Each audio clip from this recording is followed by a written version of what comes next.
এসছেন, আমরা অনেকেই যারা চাকরি করি তারা কিন্তু আসলে শুধুমাত্র চাকরিই করি। বাট আপনারা যারা বড় এক্সপেকটেশন নিয়ে আসছেন, আপনারা শুধু নিজেদের না বরং দেশের উপকার করবেন। এবং বাংলাদেশ সরকার, অর্থাৎ আমি যদি বলি যে শেখ হাসিনা এবং তার আশপাশের এই যারা, আমি কয়েকটা জিনিস বলতে চাই যে আসলে যে উদ্যোগটা ডেভেলপ করা এবং আপনাদেরকে যে তৈরি করার যে উদ্যোগ নেওয়া হয়েছে, এটা অনেক বড় একটা বিষয়। এটা কিন্তু কখনো আমি এর আগে দেখি নাই। আজকে দীর্ঘদিন ধরে আমি ক্লাস নিচ্ছি আপনাদের, বাট আসলে এটা যে অনেক বড় এবং মহৎ উদ্যোগ, এটা নিয়ে কোনো সন্দেহ নাই। বিকজ আপনি যখন নিজেকে ডেভেলপ করতে পারবেন, আপনি যখন নিজে বিজনেস করবেন, তখন আপনার জন্য আপনার দ্বারা আরো 10 জন কিন্তু এই বিজনেসের সাথে ইনভলভ হবে। সো শুধুমাত্র আপনার নিজের ডেভেলপমেন্ট না, বরং আরো 10 জনের কর্মসংস্থানের ব্যাপারেও কিন্তু আপনার অনেক বড় একটা আপনাদের কন্ট্রিবিউশন আছে। তো অবশ্যই আপনারা ছোট বিজনেসম্যান না, আপনারা অনেক বড় বিজনেসম্যান, এবং ইনশাল্লাহ আমার বিশ্বাস যে আপনারা অনেক ভালো কিছু করবেন। আচ্ছা, আমি আমার ইন্ট্রোডাকশনটা অনেকেই বুঝছি যে আপনারা হয়তো জানেন, তবু আমার নিজের ইন্ট্রোডাকশনটা আমি এভাবে দিই যে I am a sales professional. So last 17 to 18 years আমি সেলসে জড়িত। আমি আমার কেরিয়ার শুরু করেছিলাম HSBC bank, that was in 2003। Then I move to Unilever, সেখানে অলমোস্ট 7 ইয়ার্স ডিফারেন্ট পজিশনে কাজ করেছি। আফটার দ্যাট আমি মুভ করেছিলাম GSK গ্ল্যাক্সোস্মিথক্লাইন, আপনারা জানেন হরলিক্স, মাল্টোভা এই জাতীয় প্রোডাক্ট, সেখানেও আমি অলমোস্ট 7 ইয়ার্স ডিফারেন্ট পজিশনে মার্কেটিং, সেলস, ডিফারেন্ট পজিশনে কাজ করেছি। এবং ফাইনালি এখন আমি আছি হচ্ছে বিকাশে অ্যাজ এ জেনারেল ম্যানেজার। আমি মার্চেন্ট বিজনেসটা লুক আফটার করি বাংলাদেশের টোটাল, যেটাকে আমরা বলি পেমেন্ট সলিউশন। সো সেটা নিয়ে আমি কাজ করি। তো আমি দীর্ঘদিন ধরে ক্লাস নিচ্ছি। আমার ম্যাক্সিমাম ক্লাস আসলে ঢাকার সাথেই হয়, কিছু কিছু জায়গায় অন্যতেও ক্লাস নিয়েছি, বাট ম্যাক্সিমাম ক্ষেত্রে আসলে আমি ঢাকার এই টিমটারই ক্লাস নেই। আমি আপনাদের সাথে যেটা নিয়ে আলোচনা করব সেটা হচ্ছে বিজনেস প্ল্যান।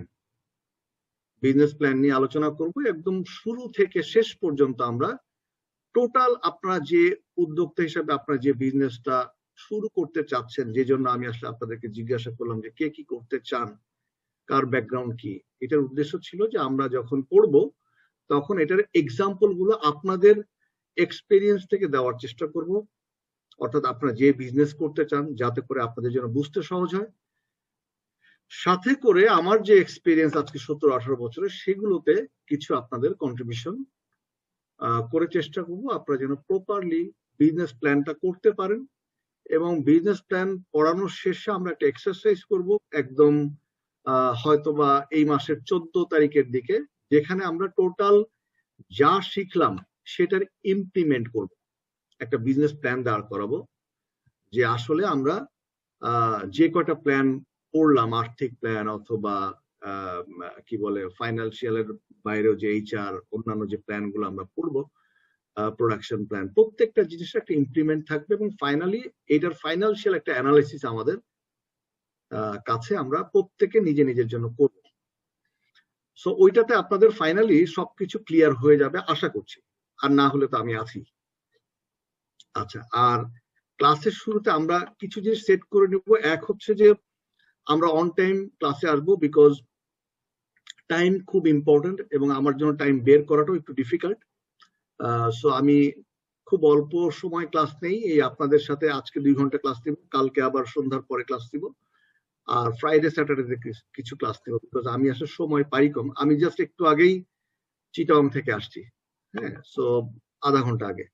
তো ওই জন্যই আমি যেই সময়টা আপনাদের সাথে দিব চেষ্টা করব 2 ঘন্টা হলে 2 ঘন্টা, এবং ওইটা একদম টাইম 6:30 মিনস 6:30, নট 6:31। সো আপনারা চেষ্টা করবেন অন টাইম ক্লাসে ঢোকার। 1, 2 হচ্ছে সবাই মিউট করে রাখবেন, কারণ হচ্ছে যে ক্লাস করতে গেলে যখন কারো সাউন্ড আসে তখন বাকি 10 জন এটার জন্য ডিস্টার্ব ফিল করে, এবং ক্লাসে পড়াতে গেলে একটু সমস্যা ফিল করি আমরা সবাই। তো আমরা মিউট করে রাখবো যখন ক্লাস থাকবে। যদি আমরা কেউ কথা বলতে চাই, ডেফিনেটলি আমাদের প্রশ্নোত্তর সেশন থাকবে একদম শেষে। যদি মাঝখানে আপনাদের খুব জরুরি কথা বলা থাকে, আপনারা অবশ্যই সেটাও রেজ করতে পারেন, তাতেও কোনো সমস্যা নেই, বাট বাকি সময়টা মিউট করে রাখবেন। আর যদি কারো মোবাইল আসে, কথা বলতেই চান একান্ত ক্লাস শেষ করে, তাহলে সেখানে বের হয়ে যাবেন, কথা বলে আবার ব্যাক করবেন উইথ পারমিশন অফ আমাদের কোঅর্ডিনেটর যিনি আছেন। আর আপনাদের পড়াশোনার ব্যাপারে আমরা প্রত্যেক দিন যে পড়াশোনাটা করব সেটা আমরা আপনাদেরকে একটা প্রেজেন্টেশন পিপিটি পাঠিয়ে দিব আলপনা দিদি, উনি আপনাদেরকে হেল্প করবেন এবং দেখবেন উনি যথেষ্ট হেল্পফুল। যে কোনো ব্যাপারে ওনার কাছে চাইলে দেখবেন যে আপনাদের সব ব্যাপারে উনি হেল্প করবেন। অ্যাটলিস্ট আমি যতদিন ধরে ক্লাস নিচ্ছি আমি দেখছি। সো আমরা শুরু করি। আজকে বিজনেস প্ল্যানের একদম ইনিশিয়াল বিষয়গুলো নিয়ে আমরা আলোচনা করব। আমি আমার স্ক্রিন শেয়ার করি তার আগে।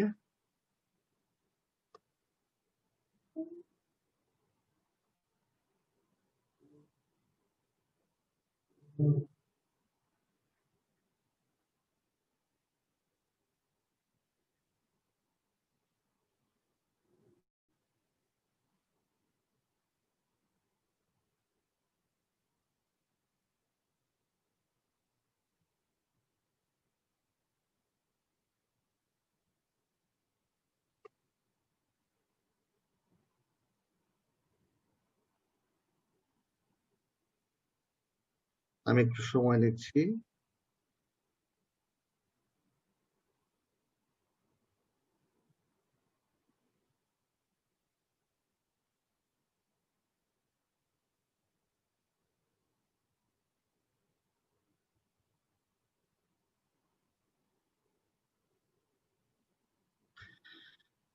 আমি যেভাবে ক্লাস নিব সেখানে হচ্ছে কিছু অডিও ভিডিও অনেক গুলো লিঙ্ক থাকবে। আমরা চেষ্টা করব যে প্রত্যেকটা ভিডিও বোঝার জন্য। এরপরে কোনো কনফিউশন থাকলে আমি অবশ্যই আপনাদের সাথে সেগুলো আলোচনা করব। আমরা দেখতে পাচ্ছি বিজনেস প্ল্যান। আমরা যদি কেউ একজন বলেন তাহলে হবে, সবাইকে বলতে হবে না। যে স্ক্রিন শেয়ার কি আপনারা দেখতে পাচ্ছেন কিনা? জি, দেখতে পাচ্ছি। ওকে, থ্যাংক ইউ। আচ্ছা, আজকে আমরা যে বিষয়টা নিয়ে পড়াশোনা করব সেটা হচ্ছে যে বিনিয়োগ পরিকল্পনা কি। প্রথম একদম আপনি যে ইনভেস্ট করবেন সেই ইনভেস্টমেন্টের পরিকল্পনা নিয়ে আমরা আলোচনা করব। দুই, পরিকল্পনার নীতিগুলো কি, মূল নীতি প্রিন্সিপাল কিসের উপর বেস করে পরিকল্পনা করব সেই বিষয়গুলো নিয়ে একটু আলোচনা করব। পরিকল্পনার স্টেপ গুলো আলোচনা করব এবং কার্যকর পরিকল্পনা কিভাবে ইফেক্টিভ ওয়েতে পরিকল্পনার করতে হয় সেই বিষয়গুলো নিয়ে কিছুটা আলোচনা করব। আজকে একদম initial stage.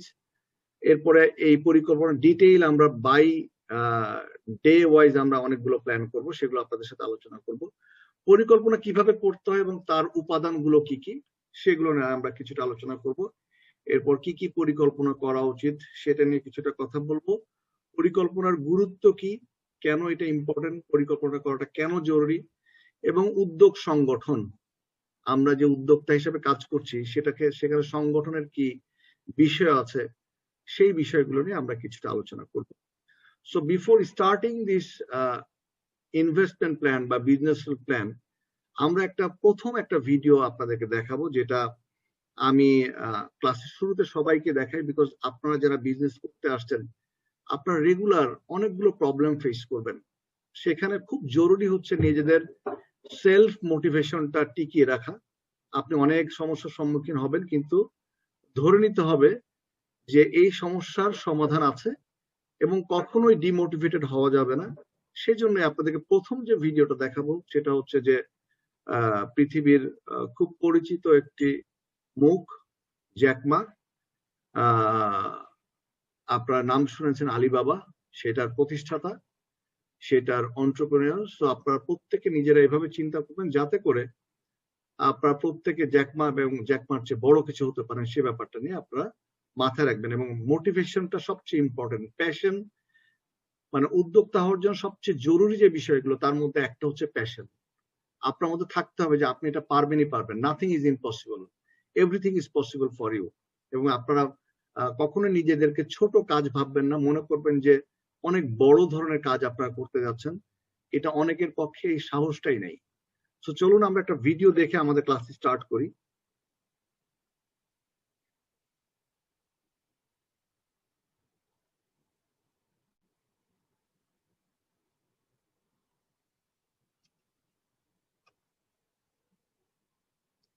Very important for MIT.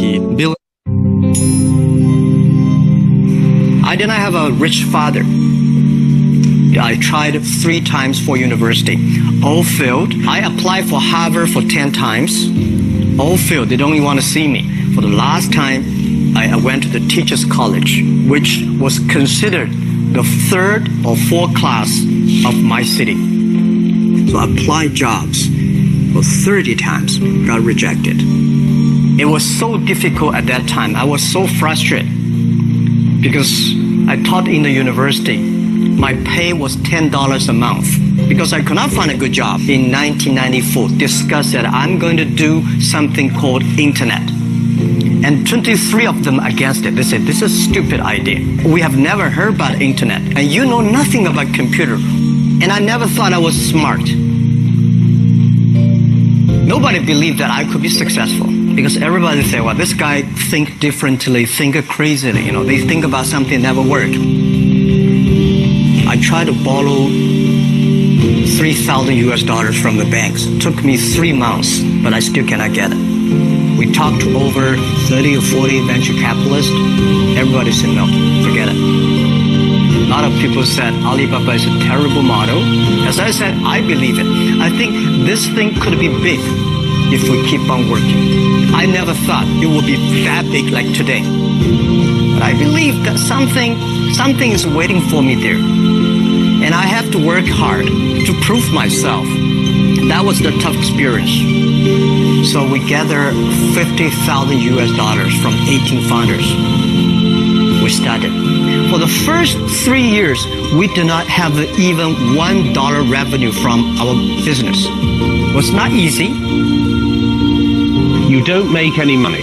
You've got extraordinary claims, and yet you make nothing. That's internet. Yes, but what's the point? Are you a millionaire? Now? No. Do you want to be? I hope. But why it keeps going ahead, going forward? Because I received lots of email of thanks from the customers. They say, this is such a great thing. We cannot pay you, but this thing helped us. If you keep on helping us, one day you will be successful. And I believe this. Little by little, we build up our business. Little by little, we build up our ecosystem of the infrastructure. And now, after 16 years, we have an Alibaba group, we have a Tmall group, we have a Taobao group, we have an Alipay. And people said, you are so smart.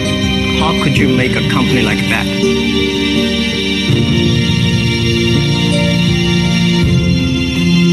Bill Gates, Warren Buffett, Jack Welch, Larry Page, Mark Zuckerberg. The difference between those people and other people, they are always optimistic for the future. They never complain. They always try to solve the problems of the others. When you're optimistic, it's always opportunity. People, same here today. Jack, where's the opportunity? I don't have a job. I don't have this. I don't have that. The best assets you have is that you are young. Don't complain. Let the other people complain. The opportunity always lies where people complain. Think about how you can make things different. And then when you think about this, start to do it. I saw a lot of people, young people, have fantastic ideas every evening. But in the morning, they go to the office same again. If you really want to be entrepreneur, you have to do the things before the other people do. You have to wake up before the other people wake up. You have to be more brave than the others. When I was young, I went to Hangzhou West Lake. There's a hotel. Many foreign visitors visit there. And I went there every morning, 5 o'clock, to practice my English. The foreign visitors come, I practice my English. I don't know why at that time. But I found everything the foreign visitors told me are so different from the things my parents told me, my teacher told me, and the newspaper I read.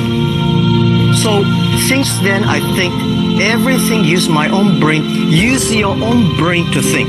To everybody, to any person, tomorrow is new. Make the move. Make the action. Whether investors believe it this or not, whether your friends believe it or not, whether your parents believe it or not, that's not important. You believe it. Your team believe it. And work day and night on this. make enough mistakes. You fall, you stand up. If you really want to work with yourself, think about the others. Because only when the other people are successful, when the other people are happy, you'll be successful, you will be happy. Don't worry about the money. Money follow the people. People should follow the dreams. If you have a dream, just to go ahead.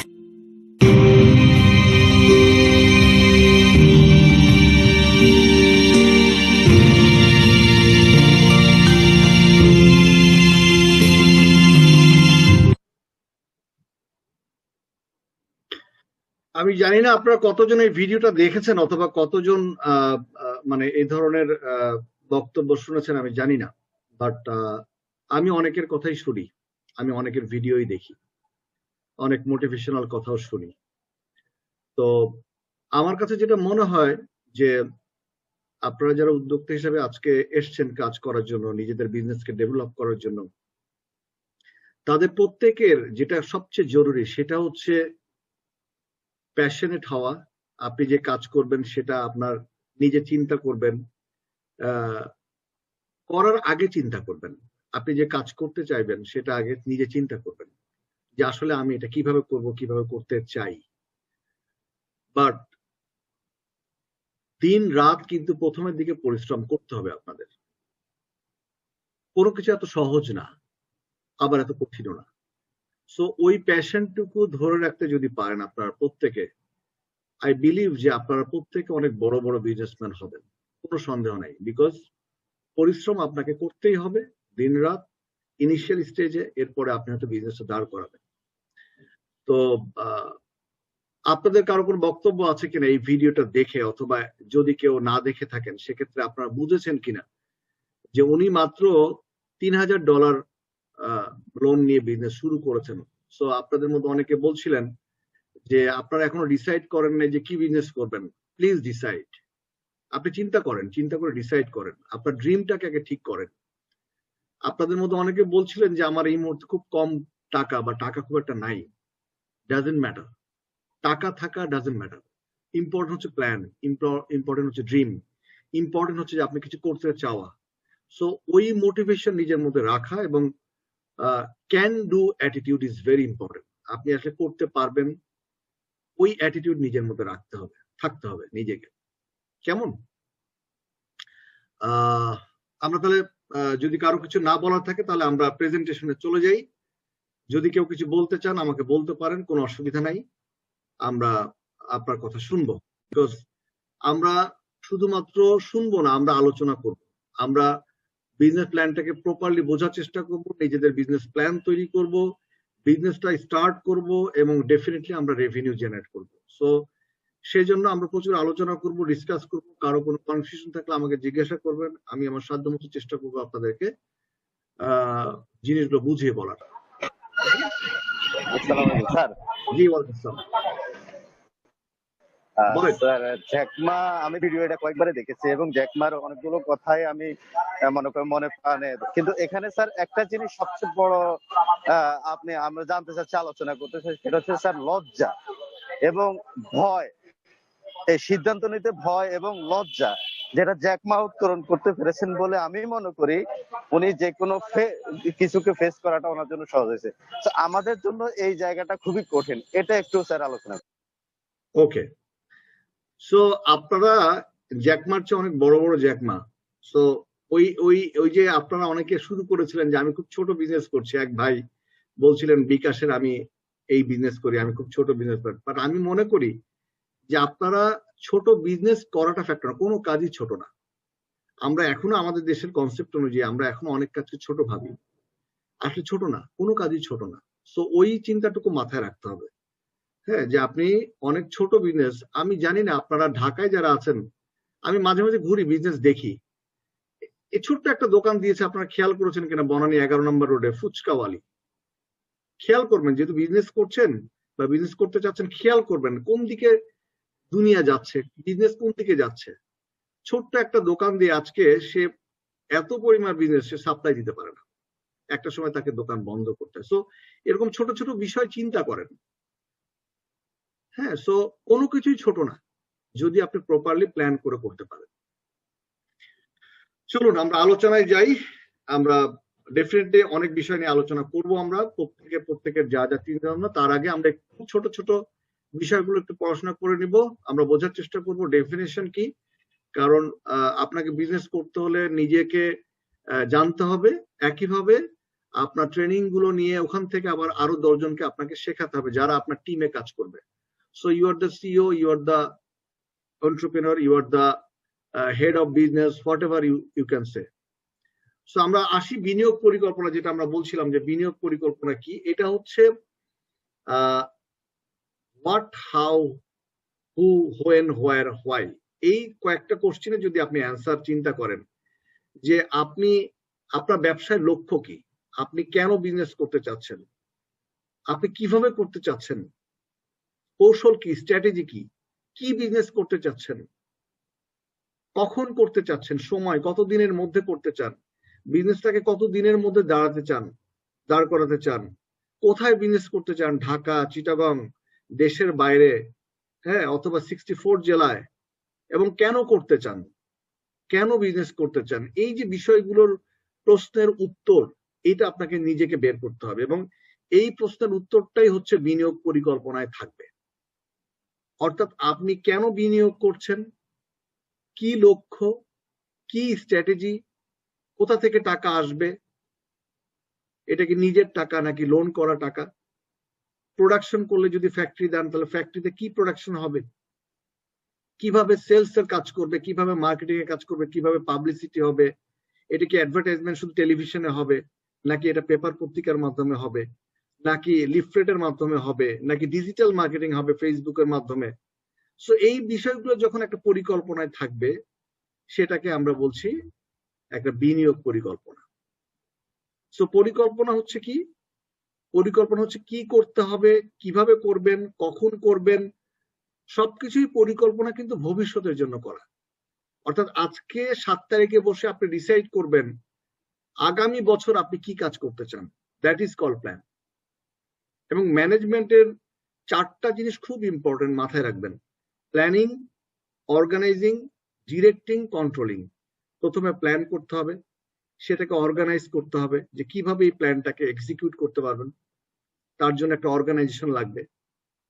Then leading অথবা directing, আপনাকে direction দিতে হবে যে কাজটা আমি কিভাবে করব।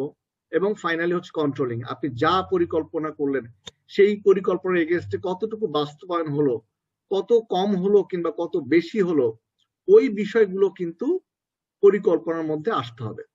তার মানে কি, আপনার বিনিয়োগ পরিকল্পনা হচ্ছে এমন একটা ইনভেস্টমেন্ট অথবা এমন একটা জায়গায় আপনি ইনভেস্ট করবেন যেখানে আপনার ভবিষ্যতে কি লক্ষ্যে করছেন, কেন করছেন, স্ট্র্যাটেজি কি, প্রোডাকশন কি করবেন, কিভাবে সেলস করবেন, কিভাবে মার্কেটিং এর কাজ করবেন, এই সমস্ত কিছু যখন একটা পরিকল্পনার মধ্যে থাকবে তখন সেটাকে আমরা বলছি বিনিয়োগ পরিকল্পনা।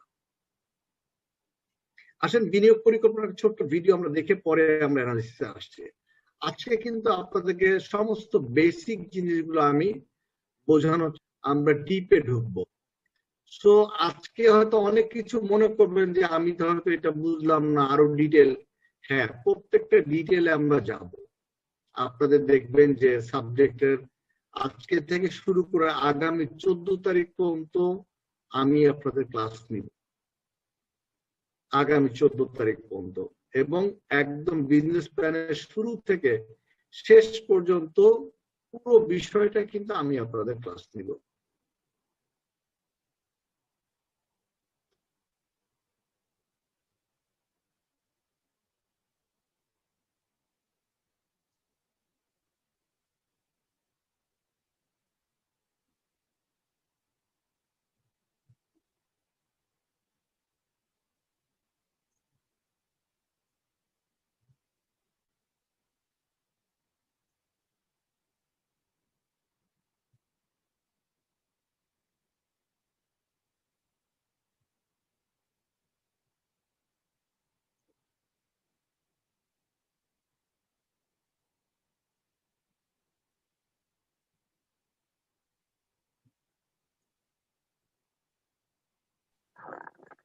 স্যার কিছু শুনতে পাচ্ছি না মনে হচ্ছে।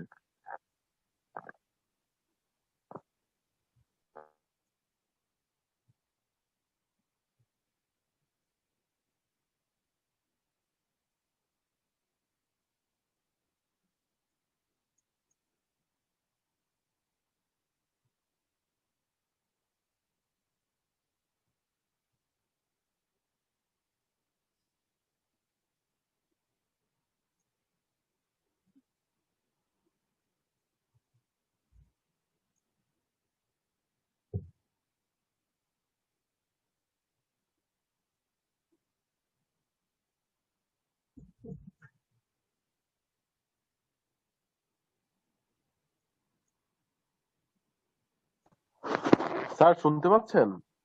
জি। স্যার আমরা কি সাউন্ড শুনতে পাচ্ছি না স্যার? সাউন্ড শুনতে পাচ্ছেন না? জি না স্যার। কেউ শুনতে পাচ্ছেন না? একটু সবাই বলেন তো। স্যার শুনতে জি না পাচ্ছি না, স্যার, শুনতে পাচ্ছি। সাউন্ডটা আচ্ছা স্ক্রিনের সাউন্ডটা শোনা যাচ্ছে না স্যার। ওয়েট, আমি দেখছি কেন শোনা যাচ্ছে না। শুনতে পারো তো কথা।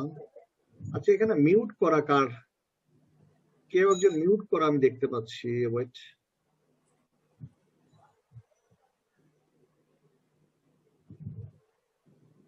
আমার এখান থেকে তো ঠিক আছে। আচ্ছা, এখানে কে মিউট করে রেখেছেন? আমি পোস্ট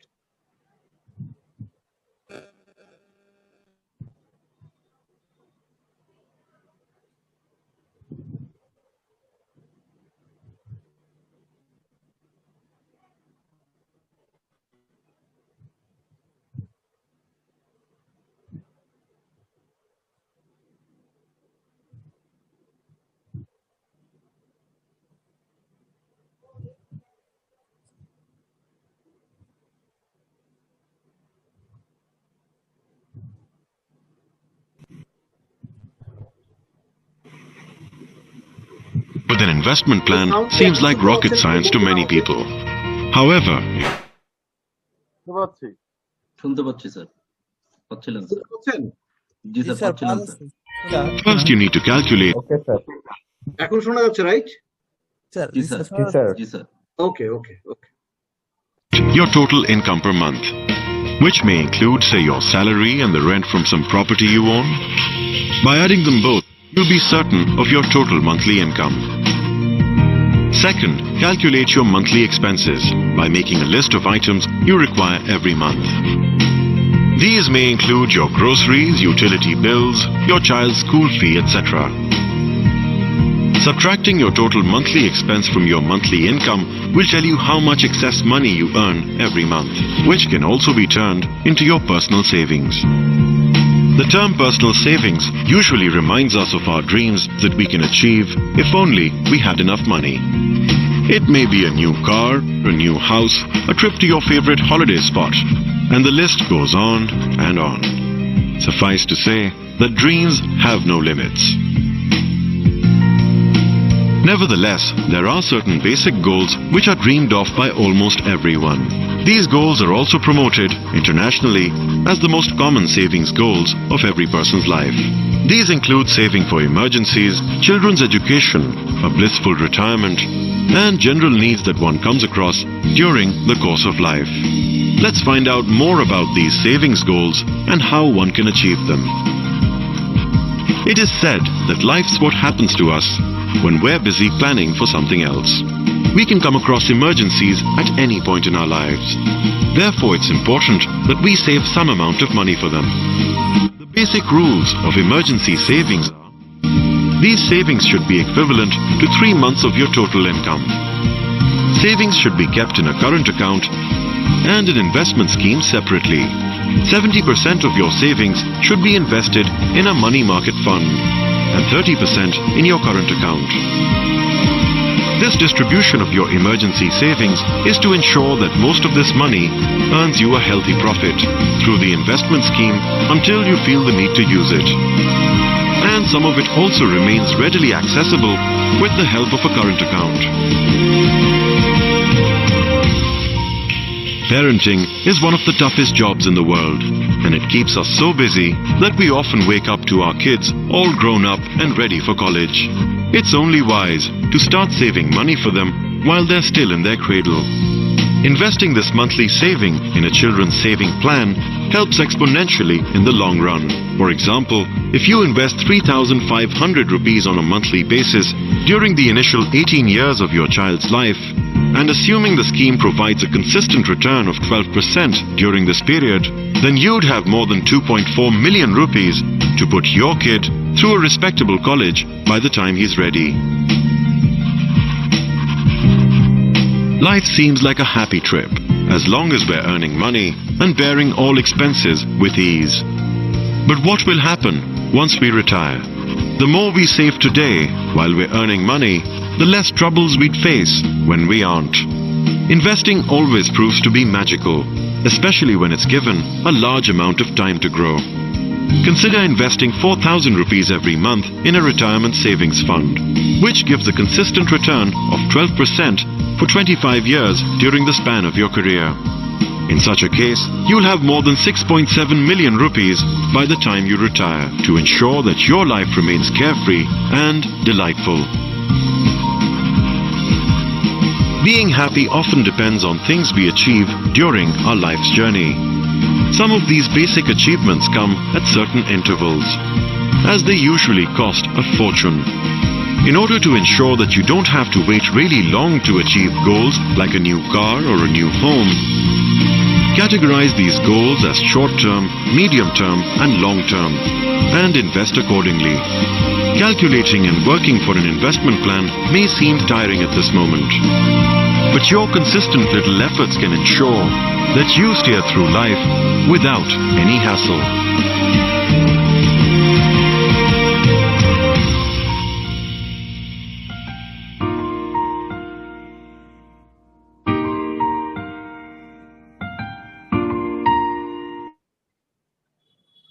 ওকে, সো ভিডিওটা দেখে আপনাদের একটা কনফিউশন আসতে পারে, আচ্ছা স্যার আমাদেরকে বিজনেস প্ল্যান পড়াচ্ছে, হঠাৎ করে ফ্যামিলি প্ল্যান কেন দেখেন?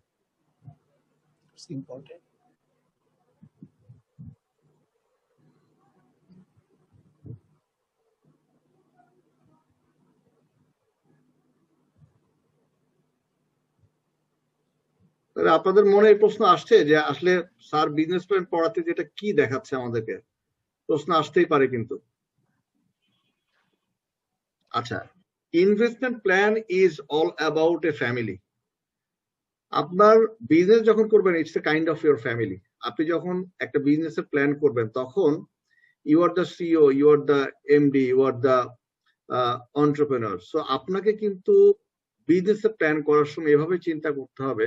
দেখবেন যে আমি যখন আপনাদেরকে একটা পড়াবো তখন কিন্তু আপনাকে বিজনেস প্ল্যানের সাথে আপনার ক্যাপিটাল কোথা থেকে আসবে, ক্যাপিটাল কত পার্সেন্ট আপনি ইনভেস্ট করবেন, কত পার্সেন্ট আপনি কারেন্ট অ্যাকাউন্টে রাখবেন, এই বিষয়গুলো আমি যখন ফাইন্যান্সিয়াল কি বলে প্ল্যানিংটা দেখাবো তখন আপনাদেরকে ওই জিনিসগুলো আরো ডিটেইলে যাব। কিন্তু তার আগে বলি আপনাদেরকে যে আপনি যখন একটা ইনভেস্ট করবেন আপনার বিজনেসের ক্ষেত্রে, সেটা যে কোনো বিজনেস হতে পারে, সেটা আপনার এক্সপোর্ট ইম্পোর্টের বিজনেস হতে পারে, অথবা আপনার কোনো গবাদি পশুর খামারের বিজনেস হতে পারে, যে কোনো বিজনেস আপনারা যেভাবে বিজনেসের চিন্তা করছেন, সেক্ষেত্রে অবশ্যই আপনাকে ইনভেস্টমেন্ট প্ল্যানটা এমন ভাবে করতে হবে যাতে করে সেইটার একটা অংশ আপনাকে অলওয়েজ, এই ভিডিওতে আমি দেখাচ্ছিলাম যে 70% আপনাকে ইনভেস্ট করবেন আর বাকি 30% কিন্তু আপনাকে একটা কারেন্ট অ্যাকাউন্টে রেখে দিতে হবে। কেন? বিকজ ধরে নিবেন যে আপনার 70% ক্যাপিটাল ইকুয়াল টু 100% ক্যাপিটাল, 30% কখনোই ক্যাপিটাল আপনি ধরে নেবেন আপনার কাছে নাই। আদারওয়াইজ আপনি যখন কোন একটা সমস্যা ফেস করবেন, লাইক আজকে কোভিড-19 এর সিচুয়েশন যেটা আপনারা দেখছেন, যদি কারো ক্যাপিটালের একটা অংশ সে যদি ডিপোজিট করে রাখতে পারে, আলাদা করে সেপারেট করে রাখতে পারে, তাহলে হয়তো এই কোভিড-19 এর সিচুয়েশনটা সে ম্যানেজ করতে পারবে। আদারওয়াইজ যদি পুরো ক্যাপিটালটা আপনি ইনভেস্ট করে ফেলেন, তাহলে যে কোনো ধরনের সিচুয়েশন, অড সিচুয়েশন যখন আসবে তখন আপনি আপনার ক্যাপিটালটাকে কিভাবে ম্যানেজ করবেন, তখন আপনার জন্য ডিফিকাল্ট হবে। সো আপনি যখন ইনভেস্টমেন্ট প্ল্যান করবেন তখন অবশ্যই আপনার ধরে নেবেন যে আপনার যে টোটাল ক্যাপিটালটা আপনার কাছে আছে, অথবা আপনার ফ্যামিলি থেকে নিচ্ছেন অথবা লোন নিচ্ছেন, ধরে নেবেন 70% ক্যাপিটাল আপনি ম্যাক্সিমাম ইনভেস্ট করবেন, বাকি 30% ক্যাপিটাল আপনি সেপারেট করে রেখে দিবেন, যাতে করে ফিউচারে কোনো ধরনের সিচুয়েশন অ্যারাইজ করলে আপনি ওই ক্যাপিটালটাকে ইউজ করতে পারেন। এক। দুই হচ্ছে, আপনি যখন ইনভেস্টমেন্ট প্ল্যান করবেন তখন আপনাকে তিনটা ক্যাটাগরিতে মাথায় রাখবেন। একটা হচ্ছে শর্ট টার্ম, একটা হচ্ছে মিড টার্ম, আর একটা হচ্ছে long term. So short term, mid term, long term এই বিষয়গুলো আমি যখন পড়াবো আপনাদেরকে পুরো বিষয়টা বোঝাবো। শুধুমাত্র এটুকু বলে রাখি, শর্ট টার্ম হচ্ছে like 1 year, mid term like 2 to 3 years, এবং লং টার্ম বলতে পারেন 5 years প্লাস কোন একটা সময়ের জন্য প্ল্যান। সো ইনভেস্টমেন্ট প্ল্যানেও কিন্তু আপনাকে ওই টাইম বাউন্ডটা আপনাকে মাথায় রেখে ইনভেস্টমেন্ট করতে হবে, যাতে কতদিনের মধ্যে আপনি এই বিজনেস প্ল্যানটা এক্সিকিউট করতে চান এবং রিটার্ন কতদিনের মধ্যে আসতে। আপনাদের যেমন ব্রেক ইভেন অ্যানালাইসিস আমি কোন একটা সময় পড়াবো। সো আপনাকে চিন্তা করতে হবে যখন ইনভেস্টমেন্ট করবেন তখন কতদিনের মধ্যে আপনি ব্রেক ইভেন পয়েন্টে পৌঁছাতে পারবেন, তার একটা প্ল্যানিং কিন্তু আপনাকে করতে হবে। কেমন? সো এই বিষয়গুলো আপনাদেরকে দেখাচ্ছিলাম। চলেন আমরা প্রেজেন্টেশনে যাই। কারো কোনো কোশ্চিন আছে কোনো বিষয় নিয়ে? এই এতক্ষণ যতটুকু আপনাদেরকে বললাম সে পর্যন্ত কারো কোনো কোশ্চিন, কোনো কিছু জানা অথবা কোনো কনফিউশন? জি না স্যার, থ্যাংক ইউ। ওকে, আচ্ছা আচ্ছা, আমরা বলছিলাম পরিকল্পনার মূলনীতিগুলো আমরা একটু বোঝার চেষ্টা করবো যে আমি যখন পরিকল্পনা করব কোন কোন প্রিন্সিপালের উপর বেস করে আমি পরিকল্পনা বা প্ল্যানিংটা করব। নাম্বার ওয়ান, আপনাকে অবশ্যই পরিকল্পনাটা বাস্তবসম্মত হতে হবে। আপনি আজকে কোভিড-19 এর সিচুয়েশনে যদি এমন প্ল্যান করেন যে আপনি অনেক বড় ইনভেস্টমেন্টে যাবেন, যেখানে কোভিড-19 এর কারণে মানুষ আজকে আপনাদের ট্রেনিং ঠিক মতন দিতে পারছি না, আমরা ট্রেনিং আপনাদেরকে অনলাইনের মাধ্যমে দিচ্ছি, আমরা ফিজিক্যালি দিতে পারছি না। আপনি যদি এমন কোন প্ল্যান করেন যেটা বাস্তবসম্মত না, যেমন আপনার কাছে টাকা আছে 10 লাখ, আপনি চিন্তা করছেন আপনি 5 কোটি টাকা ইনভেস্ট করে একটা বিজনেস করবেন, সেটা অবশ্যই বাস্তবসম্মত হবে না। আপনারা কেউ কেউ বলছিলেন যে কেউ কেউ আইটিতে চাকরি করেন, কেউ কেউ আপনারা অলরেডি কোনো না কোনো বিজনেস করছেন, কেউ রিটেল কোনো বিজনেস করছেন। তারা এমন কোনো প্ল্যান করবেন না, এমন কোনো পরিকল্পনা করবেন না যেটা আপনার জানার অনেক বাইরে, অথবা এমন কোনো প্ল্যান করবেন না যেটা বাস্তবসম্মত হবে না এই মুহূর্তে অথবা যখন আপনি বিজনেস করবেন।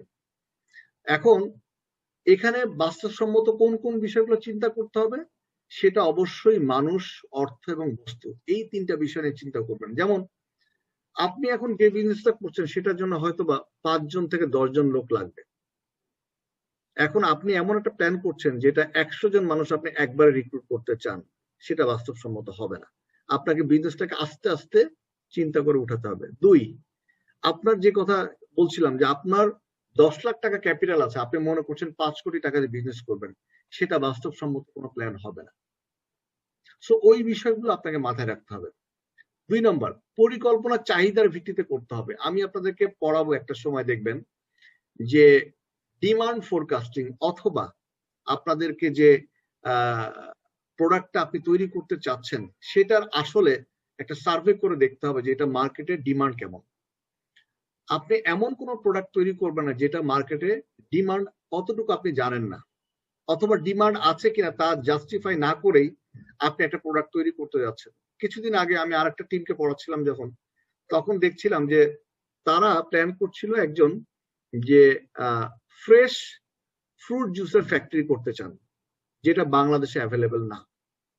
তা আমি তাকে জিজ্ঞাসা করছিলাম যে আপনি যে ফ্রেশ জুসের ফ্যাক্টরি করতে যাচ্ছেন, তো সেক্ষেত্রে আপনি কি সার্ভে করেছেন কি পরিমাণ কাস্টমার আপনি পাবেন, কত এইজের কাস্টমারকে নিয়ে আপনি চিন্তা করছেন তারা আপনার ফ্রেশ জুস খাবে, কি পরিমাণ প্রাইস দিয়ে আপনার ফ্রেশ জুস কিনবেন সেটার কোনো সার্ভে করেছেন কিনা। মানে যে কোনো বিষয় আপনি যখন কোন একটা বিজনেস করতে যাবেন আপনাকে অবশ্যই সেটা ডিমান্ড অ্যানালিসিস করতে হবে, ডিমান্ড ফোরকাস্ট করতে হবে। যেমন আমি আপনাদেরকে উদাহরণ দিই, আজকে কোভিড-19 এ কোন প্রোডাক্টের বেশি প্রোডাক্ট আপনারা দেখতে পাচ্ছেন মার্কেটে? মাস্ক, রাইট, স্যানিটাইজেশন, হ্যাঁ, স্যানিটাইজ রিলেটেড যে কোনো প্রোডাক্ট, অথবা এমন কিছু ওষুধ, অথবা এমন কিছু প্রোডাক্ট যেগুলো এই সময়ের জন্য খুব উপযোগী। আমার চোখে দেখা বাংলাদেশে মাত্র 2টা থেকে 3টা কোম্পানি স্যানিটাইজ প্রোডাক্ট তৈরি করত। মাস্ক খুব স্পেসিফিক কিছু কোম্পানি তৈরি করত। এখন আপনি মার্কেটে যে দেখেন কি পরিমাণ কোম্পানি যারা স্যানিটাইজেশন প্রোডাক্ট তৈরি করছে, স্যানিটাইজ প্রোডাক্ট তৈরি করছে, অথবা কি কতগুলো কোম্পানি আছে যারা মাস্ক তৈরি করছে, অথবা তারা এই রিলেটেড প্রোডাক্ট তৈরি করছে। তাহলে আপনি যখন কোনো একটা প্ল্যান করবেন তখন অবশ্যই আপনাকে সেটার চাহিদা আপনাকে ফোরকাস্ট করতে হবে, সার্ভে করে দেখতে হবে যে এই প্রোডাক্টটার ডিমান্ড আছে কিনা। আপনি এমন একটা কলম তৈরি করতে যাচ্ছেন যেই কলমটা মার্কেটে হয়তো নাই, কিন্তু ওই প্রোডাক্টটা মার্কেটে নাই ঠিক আছে, বাট ওই প্রোডাক্টের কি চাহিদা মার্কেটে আছে সেটা আপনাকে জানতে হবে। সো পরিকল্পনা যখন আপনি করবেন তখন আপনাকে অবশ্যই এটা ডিমান্ড আগে ফোরকাস্ট করতে হবে। 3 নম্বর, আপনাকে পরিকল্পনা অবশ্যই ফ্লেক্সিবল হতে হবে, নমনীয় হতে হবে, অর্থাৎ আপনি বিভিন্ন সিচুয়েশনের সাথে সামঞ্জস্য করে যেন বিভিন্ন চেঞ্জ আনতে পারেন। যেমন আজকের সিচুয়েশন চিন্তা করেন, আমি অনেকগুলো এক্সাম্পল আজকের সিচুয়েশন দিয়ে দিব যাতে করে আপনাদের বুঝতে সুবিধা হয়। আপনারা অনেকে এক্সপোর্ট ইম্পোর্টের বিজনেস করতে চাচ্ছেন, আপনাদের যে কজন কথা বলেছেন আমার সাথে, কেউ কেউ আপনারা অলরেডি এমএফএস বিজনেসের সাথে জড়িত, কেউ কেউ আপনারা বিভিন্ন ফার্মের কৃষিকাজ এই বিজনেসগুলোর সাথে করতে যাচ্ছেন, জড়িত হতে চাচ্ছেন, কেউ কেউ বিভিন্ন নতুন আইডিয়াও আপনারা আমাকে দিয়েছেন যে আপনারা এরকম একটা বিজনেস করতে চাচ্ছেন যেটা এই মুহূর্তে অ্যাভেলেবেল না। তাহলে আপনি এমন ভাবে প্ল্যান করবেন যাতে করে ওই বিজনেস প্ল্যান আপনার সাথে আছে, কিন্তু যদি কখনো সিচুয়েশন চেঞ্জ হয় সেক্ষেত্রে আপনি ওইটার সাথে কিভাবে নিজেকে খাপ খাওয়াবেন, অথবা ওই বিজনেসের সাথে আর কি সাপ্লিমেন্টারি অথবা সহযোগী অ্যাসোসিয়েটেড বিজনেস আপনি এটার সাথে রাখবেন যাতে ওইটাকে ব্যাকআপ দিতে পারে। তাহলে আপনাকে অবশ্যই পরিকল্পনা করার সময় কিছু ফ্লেক্সিবিলিটি অথবা সিচুয়েশনাল প্রোডাক্ট আপনাকে প্ল্যানে রাখতে হবে, অথবা প্ল্যানিং এ রাখতে হবে যে আপনি সিচুয়েশনের সাথে সাথে কি চেঞ্জ এনে আপনি প্রোডাক্ট তৈরি করতে পারবেন। আমি যেটা বলছিলাম, আপনাদেরকে উদাহরণ দিচ্ছিলাম যে আজকে মাত্র আমার চোখে দেখা 2 থেকে 3টা কোম্পানি স্যানিটাইজ প্রোডাক্ট তৈরি করতে, এখন মানে বাংলাদেশের প্রচুর কোম্পানি আছে যারা স্যানিটাইজ প্রোডাক্ট তৈরি করছে, ইভেন মাল্টিনেশনাল কোম্পানিগুলো তৈরি করছে। তো তাহলে তাদের প্ল্যানের মধ্যে যদি ফ্লেক্সিবিলিটি না থাকতো তাহলে কি তারা এই প্রোডাক্ট তৈরি করতে পারতো? পারতো না। সো ওই ফ্লেক্সিবিলিটি কিন্তু আপনার মধ্যে রাখতে হবে আপনি যখন বিজনেস প্ল্যান করবেন। নাম্বার 4, অবশ্যই পরিকল্পনা প্রজেক্টের সাথে শুরু করা উচিত। অর্থাৎ আপনি যখন কোন একটা বিজনেস প্ল্যান করবেন তার আগে ছোট আকারে পাইলট প্রজেক্ট হিসেবে একটা শুরু করবেন। যেমন ধরেন আপনারা কেউ কোনো একটা কলমের ফ্যাক্টরি দিতে চাচ্ছেন, অথবা এক্সপোর্ট ইম্পোর্টের বিজনেস করতে চাচ্ছেন, অথবা আপনাদের কেউ কেউ কৃষিকাজ বা অর্গানিক ফুড তৈরি করার জন্য বিজনেসের প্ল্যান করতে চাচ্ছেন। তাহলে একবারে বড় আকারে না শুরু করে ইনিশিয়ালি একটা ছোট আকারে প্ল্যান করেন যে আমি আগামী 3 মাস এই বিজনেসটা আমি করে দেখব, এখান থেকে কেমন বেনিফিট আসতে পারে, অথবা এখান থেকে কি কি চ্যালেঞ্জ আমার সম্মুখীন হতে পারি, অথবা কি কি অপরচুনিটি সামনে আসতে পারে।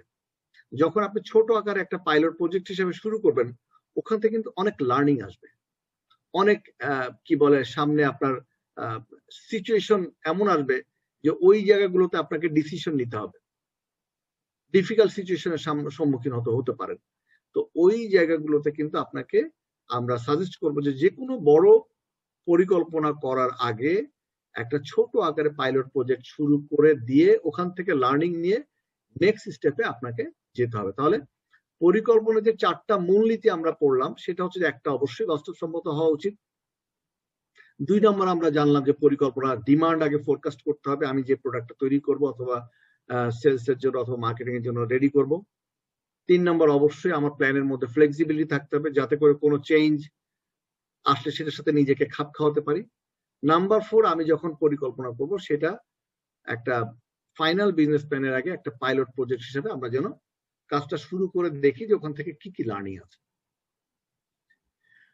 পরিকল্পনার স্টেপ গুলো বা স্তরগুলো যদি আমরা একটু জানার চেষ্টা করি। নাম্বার 1, আপনি যখন একটা বিজনেস শুরু করতে যাবেন তখন কিন্তু একটা অপরিকল্পিত অবস্থা থাকে, অর্থাৎ পরিকল্পিত কোনো অবস্থান থাকে না। যখন আপনি একটা ব্যবসা শুরু করবেন তখন কিন্তু এইরকম একটা সিচুয়েশন, ফার্স্ট স্টেপ যদি আপনি বলেন এখনো এটা অপরিকল্পিত একটা স্তরে আপনারা আছেন, অথবা এখনো লার্নিং স্টেজে আছেন, যেটাকে আমরা বলছি অপরিকল্পিত অবস্থা। অর্থাৎ ব্যবসার শুরুতে আপনার অনেক ধরনের সিচুয়েশন হবে যে আপনি কোথা থেকে টাকা কালেক্ট করবেন, আপনার লোন কোথা থেকে আসবে, অথবা আপনার নিজস্ব ক্যাপিটাল আছে কত, আপনার কাস্টমার কারা হবে। আমরা এটাকে বলি টিজি, টার্গেট গ্রুপ। অর্থাৎ আপনি যাদেরকে নিয়ে বিজনেস করবেন তারা কারা, এটা কি ছোট বাচ্চা এজ গ্রুপ 5 থেকে 10, নাকি 10 to 18, অর্থাৎ আপনি টিন গ্রুপ নিয়ে কাজ করবেন, নাকি আপনি 30+ এজ গ্রুপকে নিয়ে আপনার প্রোডাক্ট তৈরি করবেন। সো এই বিষয়গুলো কিন্তু আপনাকে একটা অপরিকল্পিত প্রথম স্টেজের কথা আমরা আপনাকে বলছি। তাহলে আপনারা প্রত্যেকেই কিন্তু যারা এখনো বিজনেস শুরু করেন নাই অথবা কোনো বিজনেসের সাথে জড়িত না, এখনো চাকরি করছেন, প্ল্যান করছেন যে কোনো একটা বিজনেস করবেন, তারা কিন্তু প্রত্যেকে এই স্টেপে আছেন এখন আপনারা। আর যারা অলরেডি বিজনেস করছেন তারা কিন্তু নেক্সট স্টেপে আপনারা যাচ্ছেন। নাম্বার 2, বাজেট কিংবা সিস্টেম স্টেজ, যেটাকে আমরা বলছি যে সেকেন্ড স্টেজে এসে আপনারা যখন অপরিকল্পিত অবস্থান থেকে নেক্সট স্টেপে যাবেন তখন আপনাকে চিন্তা করতে হবে যে এইটার বাজেট কি হবে, বছরের শুরুতে দেখবেন যে সরকার একটা জুলাই মাসে একটা বাজেট নিয়ে কাজ শুরু করে অথবা বাজেট নির্ধারণ করে থাকে।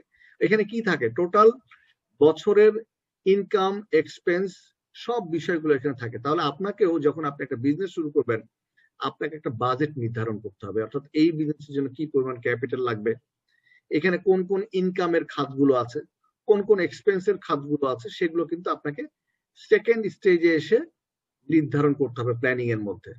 আপনি যদি ঠিক মতন আপনার ইনকাম এবং এক্সপেন্সের খাতগুলো না নির্ধারণ করতে পারেন তাহলে আপনি কিসের ভিত্তিতে আপনার বাজেট প্ল্যান করবেন? সো আপনাকে ওই খাতগুলো আগে নির্ধারণ করতে হবে। নাম্বার 3, বার্ষিক পরিকল্পনার পর্যায়ে, অর্থাৎ এখানে আপনার সারা বছরের জন্য যে ইনকাম এক্সপেন্স যে খাতগুলো আছে সেগুলো আপনাকে একটা খসড়া পরিকল্পনা তৈরি করবেন, যেটা আমরা আপনাদেরকে একদম শেষ পর্যায়ে এসে আমরা যখন 6.11 আপনাদেরকে 1.1 পড়াবো ওই জায়গাটা আপনাদেরকে একটা খসড়া আপনাদেরকে যে যে বিজনেস প্ল্যান করছেন সেই বিজনেস প্ল্যানের উপর ভিত্তি করে আপনাদেরকে কিন্তু আমরা একটা বার্ষিক পরিকল্পনার একটা খসড়া তৈরি করতে সাহায্য করব। নাম্বার 4 হচ্ছে কৌশলগত পরিকল্পনা পর্যায়ে, অর্থাৎ আপনাকে স্ট্র্যাটেজি নাম্বার 4 এসে আপনাকে কিন্তু স্ট্র্যাটেজি ফাইনাল করতে হবে। যেমন আপনি যদি কোনো একটা প্রোডাক্ট তৈরি করেন তাহলে সেটার পাবলিসিটি কিভাবে হবে, অ্যাডভার্টাইজমেন্ট কিভাবে হবে, আপনি কি টিভিতে অ্যাড দিবেন নাকি আপনি ন্যাশনাল রেডিওতে অ্যাড দিবেন নাকি এফএম রেডিওতে দিবেন নাকি নিউজ পেপারের ফার্স্ট পেজে দিবেন নাকি লাস্ট পেজে দিবেন নাকি খেলার পেজে দিবেন নাকি আপনি পত্রিকায় দিবেন নাকি আপনি ডিজিটাল মিডিয়া ইউজ করবেন। সো এই বিষয়গুলো হচ্ছে স্ট্র্যাটেজিক। আচ্ছা, আপনি সেলস এর জন্য যখন কাজ শুরু করবেন তখন কি আপনি কোনো ডিস্ট্রিবিউটর দিবেন, আপনি কি নিজে বাটার মতো নিজেরা বিভিন্ন জায়গায় নিজের ব্রাঞ্চ করবেন নাকি আপনি ফ্র্যাঞ্চাইজির মাধ্যমে বিজনেস করবেন নাকি আপনি এজেন্ট দিবেন। সো এই যে স্ট্র্যাটেজিক যে বিষয়গুলো সেগুলো কিন্তু আপনাকে 4th স্টেজে এসে নির্ধারণ করতে হবে আপনার পরিকল্পনার মধ্যে। তাহলে আমরা যদি আরেকবার রিক্যাপ করি পরিকল্পনার স্তরগুলো, 1 নম্বর হচ্ছে প্রথম আপনি যে স্তরে আছেন প্রত্যেকে যারা এখনো বিজনেস শুরু করেন নাই তারা প্রত্যেকে ফার্স্ট স্টেজে অর্থাৎ অপরিকল্পিত অবস্থার মধ্যে আছেন। সেকেন্ড স্টেজে এসে আপনাকে বাজেট অথবা সিস্টেম স্টেজ আমরা যেটাকে বলছি, যে এই স্টেজে এসে আপনাকে কিন্তু আপনার বাজেট নির্ধারণ করতে হবে, কি পরিমাণ ক্যাপিটাল আছে, সেখানে আমরা কি পরিমাণ ইনকাম জেনারেট হতে পারে, এক্সপেন্স কি কি হতে পারে। নাম্বার 3rd স্টেজে এসে আপনাকে সারা বছরের জন্য একটা খসড়া পরিকল্পনা তৈরি করতে হবে, যেটা আমরা আপনাদেরকে এই বিজনেস প্ল্যানের একদম শেষে এসে আপনাদেরকে একটা ফরম্যাট দিব, যেখানে আপনারা প্রত্যেকে যেই যে বিজনেস প্ল্যান করবেন তার একটা পরিকল্পনা, তার একটা ইনকাম এক্সপেন্সের বিভিন্ন খাতগুলো আছে সেখানে আপনারা লিখবেন, যাতে করে আমরা বুঝতে পারবো যে আপনি আসলে পরিকল্পনা বিষয়গুলো বুঝেছেন।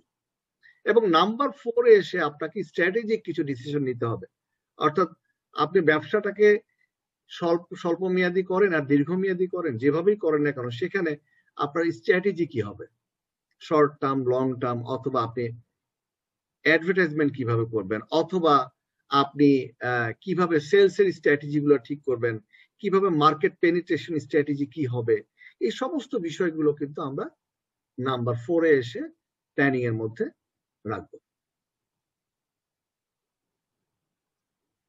এবার আসেন আমরা বোঝার চেষ্টা করব যে কার্যকর ইফেক্টিভ প্ল্যানিং এর যে স্টেপ গুলো আছে সেগুলো আমরা একটু বোঝার চেষ্টা করব। অর্থাৎ আপনাকে যে পরিকল্পনাটা যে ইফেক্টিভ হবে সেটা আপনি কি করলে ইফেক্টিভ ওয়েতে আপনার প্ল্যানিংটাকে আপনি ইউজ করতে পারবেন। নাম্বার 1, পরিকল্পনা পরিষ্কারভাবে তার উদ্দেশ্যগুলো উল্লেখ করতে হবে।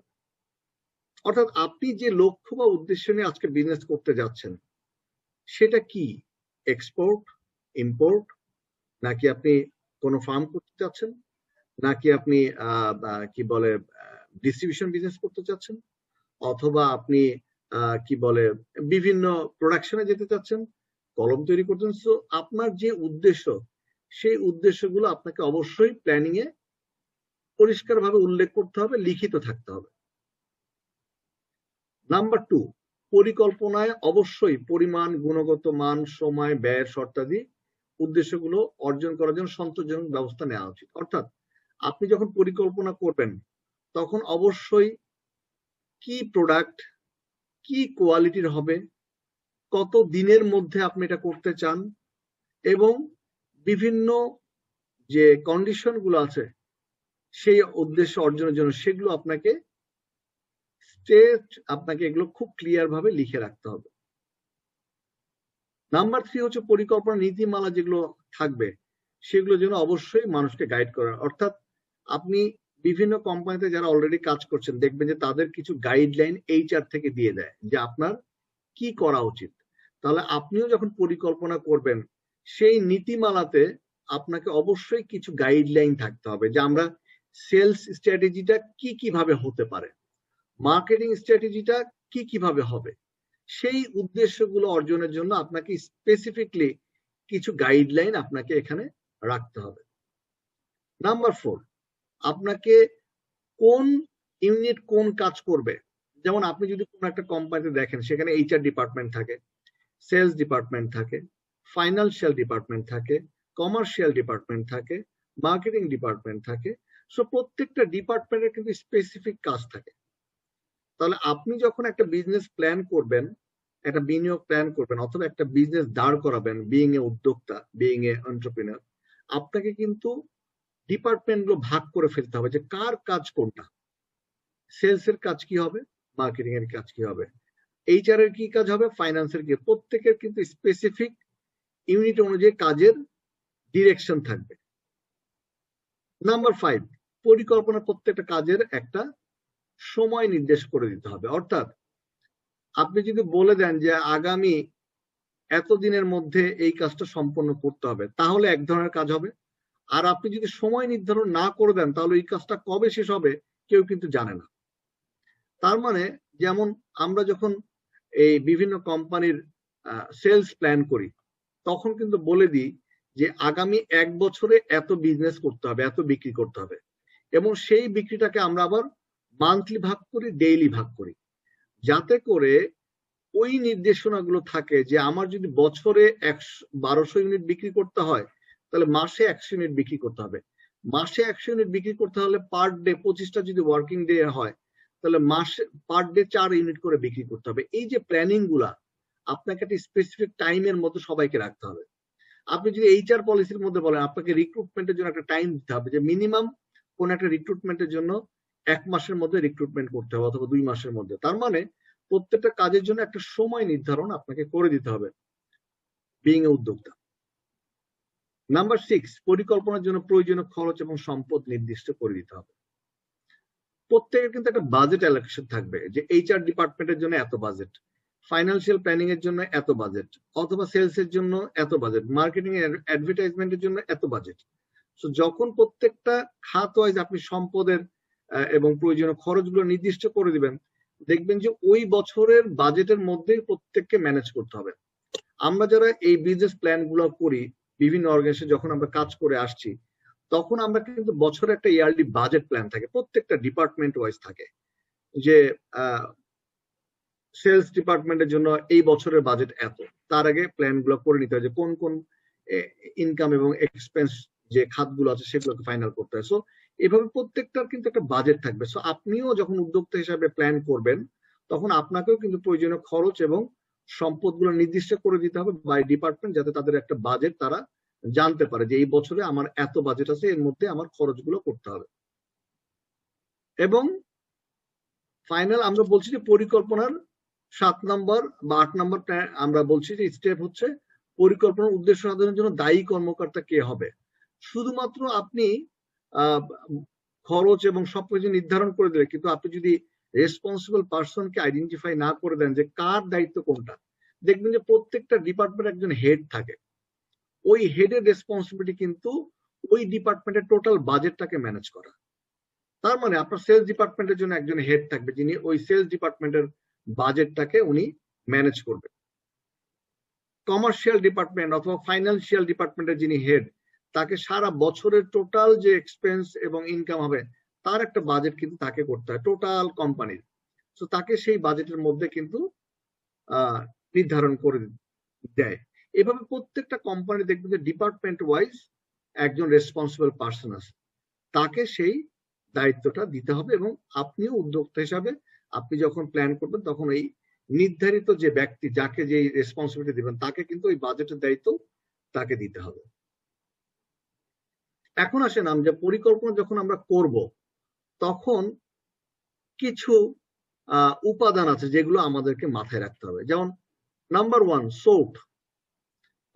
সোট অ্যানালাইসিসটা আরো ডিটেল আমরা পড়বো আমাদের যখন ফাইন্যান্সিয়াল প্ল্যানটা আমরা পড়াশোনা করবো, তখন সোট অ্যানালাইসিসটা আমরা একটু ডিটেলে পড়বো।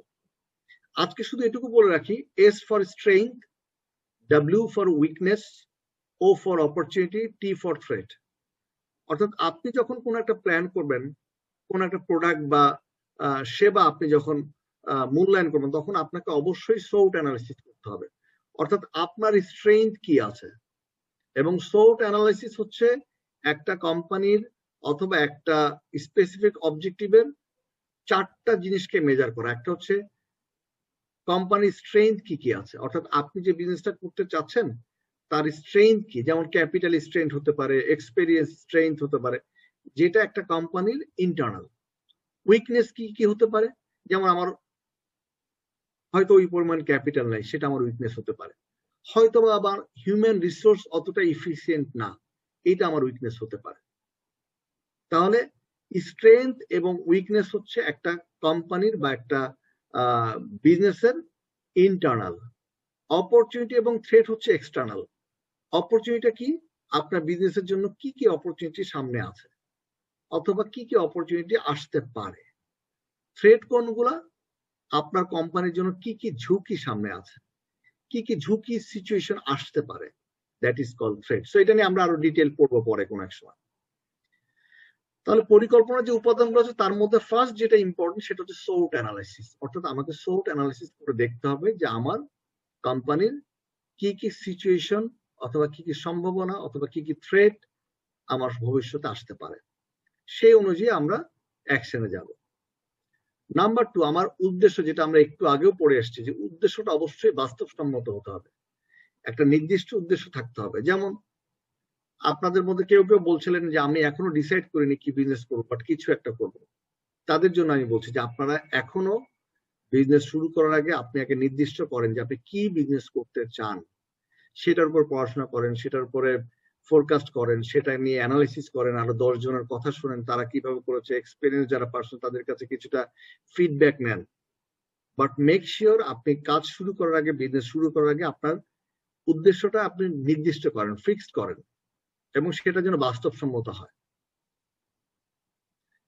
নাম্বার 3 যে উপাদানটার কথা বলছেন সেটা হচ্ছে স্ট্র্যাটেজি, কৌশল। আপনি যে অবজেক্টিভ নিয়ে বিজনেস শুরু করছেন সেই অবজেক্টিভটা যদি আপনি এক্সিকিউট করতে চান, সেক্ষেত্রে আপনাকে স্ট্র্যাটেজি কি হবে, সেলস স্ট্র্যাটেজি কি হবে, মার্কেটিং স্ট্র্যাটেজি কি হবে, হ্যাঁ, সমস্ত স্ট্র্যাটেজি গুলো আপনাকে নির্ধারণ করতে হবে। ফাইন্যান্সিয়াল স্ট্র্যাটেজি কি হবে। এবং 4 নম্বর, least for last but not the least, সময়, ভেরি ইম্পর্টেন্ট। আমি আপনাদেরকে বলছিলাম যে আপনারা যখন ক্লাস শুরু করবেন অবশ্যই আপনাকে সময়টা মেনটেন করতে হবে, ডিসিপ্লিন হতে হবে। আপনি যদি ডিসিপ্লিন হন তাহলে আপনি এভরি সেক্টরে আপনি ভালো করবেন। সেটা বিজনেসের ক্ষেত্রে হতে পারে, সেটা চাকরির ক্ষেত্রে হতে পারে, সেটা স্ট্র্যাটেজির ক্ষেত্রে, যে কোনো কিছুর ক্ষেত্রে, পরিকল্পনার ক্ষেত্রে। অর্থাৎ সময়টা খুব ইম্পর্টেন্ট। আপনাকে যেমন স্বল্প মেয়াদী, মধ্যম মেয়াদী, দীর্ঘমেয়াদী সেই অনুযায়ী প্ল্যান করতে হবে। একইভাবে আপনাকে সময়টাকে কাজে লাগাতে হবে। এবং আপনার দেখবেন যে একটু আগেও আমি বলেছি যে প্রত্যেকের জন্য স্পেসিফিক টাইম থাকবে, এই কাজটা করতে কত দিনের সময় লাগবে সেটা আপনাকে নির্ধারণ করবে। ব্রেক ইভেনে পৌঁছাতে নির্দিষ্ট সময় আপনাকে প্ল্যান করতে হবে যে আমি 6 মাসে ব্রেক ইভেনে যেতে চাই, নাকি 3 মাসে, নাকি 1 বছরে। তাহলে সময় is very important, time is very important. তাহলে পরিকল্পনা উপাদানগুলো আমরা বুঝলাম। এখন আসেন আমরা দেখি যে আমাদের কি কি পরিকল্পনা করা উচিত। এই বিষয়গুলো আমি আপনাদেরকে পড়াবো 1 by 1। যেমন আপনার ব্যক্তিগত এবং সম্প্রদায়ের সম্পদ মূল্যায়ন করুন। অর্থাৎ আপনার কি পরিমাণ ক্যাপিটাল আপনার আছে অথবা সম্পদ আছে। যেমন কেউ যদি বিজনেস করতে চান এবং সে যদি ফ্যাক্টরি দিতে চায়, তাহলে আপনার একটা জায়গা লাগবে, ফ্যাক্টরি একটা তৈরি করতে হবে। তাহলে আপনার কি পরিমাণ সম্পদ আছে। ব্যক্তিগত, সম্প্রদায় বলতে এখানে বোঝাচ্ছি আপনার রিলেটিভ হতে পারে, আপনার ফ্যামিলি মেম্বার হতে পারে, আপনার ব্রাদার সিস্টার হতে পারে, আপনার ফ্রেন্ডস হতে পারে, ইভেন আপনার কিছু, যেটাকে আমরা প্রাইভেট লিমিটেড কোম্পানির ক্ষেত্রে বলি যে ইন্টারনাল কিছু সদস্যদের কাছ থেকে আপনি ক্যাপিটাল কালেক্ট করতে পারেন। তাহলে আপনার ব্যক্তিগত এবং সম্প্রদায়ের সম্পদকে ইভালুয়েট করেন যে কি পরিমাণ সম্পদ আপনার কাছে আছে, অথবা কি পরিমাণ ক্যাপিটাল আপনি ইনভেস্ট করতে পারবেন বা আপনার কাছে আছে। 2 নম্বর, আপনার বাজার বিশ্লেষণ করতে হবে। আমরা বলছিলাম যে যে কোনো কিছু শুরু করার আগে, বিজনেস করার আগে আপনি আগে মার্কেট অ্যানালিসিস করেন। মার্কেট অ্যানালিসিস কিভাবে হতে পারে? একটা হচ্ছে ডেটা কালেক্টের মাধ্যমে হতে পারে।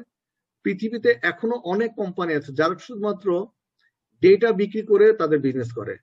এসি নিলসন এরকম একটা কোম্পানি আছে, সিরিয়াস নামে একটা কোম্পানি আছে, যারা শুধুমাত্র ডেটা সেল করে তারা তাদের বিজনেস, তাদের প্রোডাক্ট হচ্ছে ডেটা।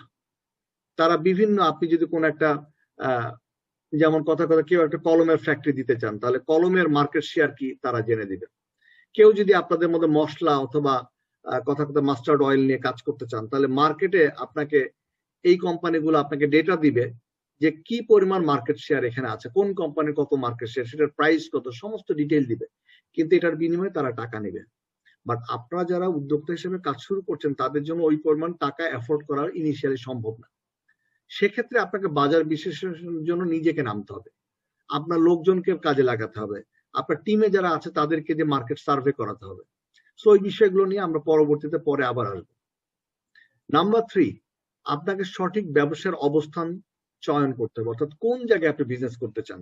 এটা কি ঢাকা বেসড বিজনেস হবে, এটা কি চিটাগং বেসড বিজনেস হবে, নাকি এটা কি 64 ডিস্ট্রিক্টসে হবে, নাকি এটা টোটাল বাংলাদেশে হবে, একদম রুরাল অঞ্চলেও হবে। সো ওই বিজনেসটার ব্যবসার স্থানটা আপনাকে নির্ধারণ করতে হবে। নাম্বার 4, আপনাকে আর্থিক পরিকল্পনা করতে হবে, যেটা আমরা একটা ফুল চ্যাপ্টার আছে 5.5 মোস্ট প্রবাবলি।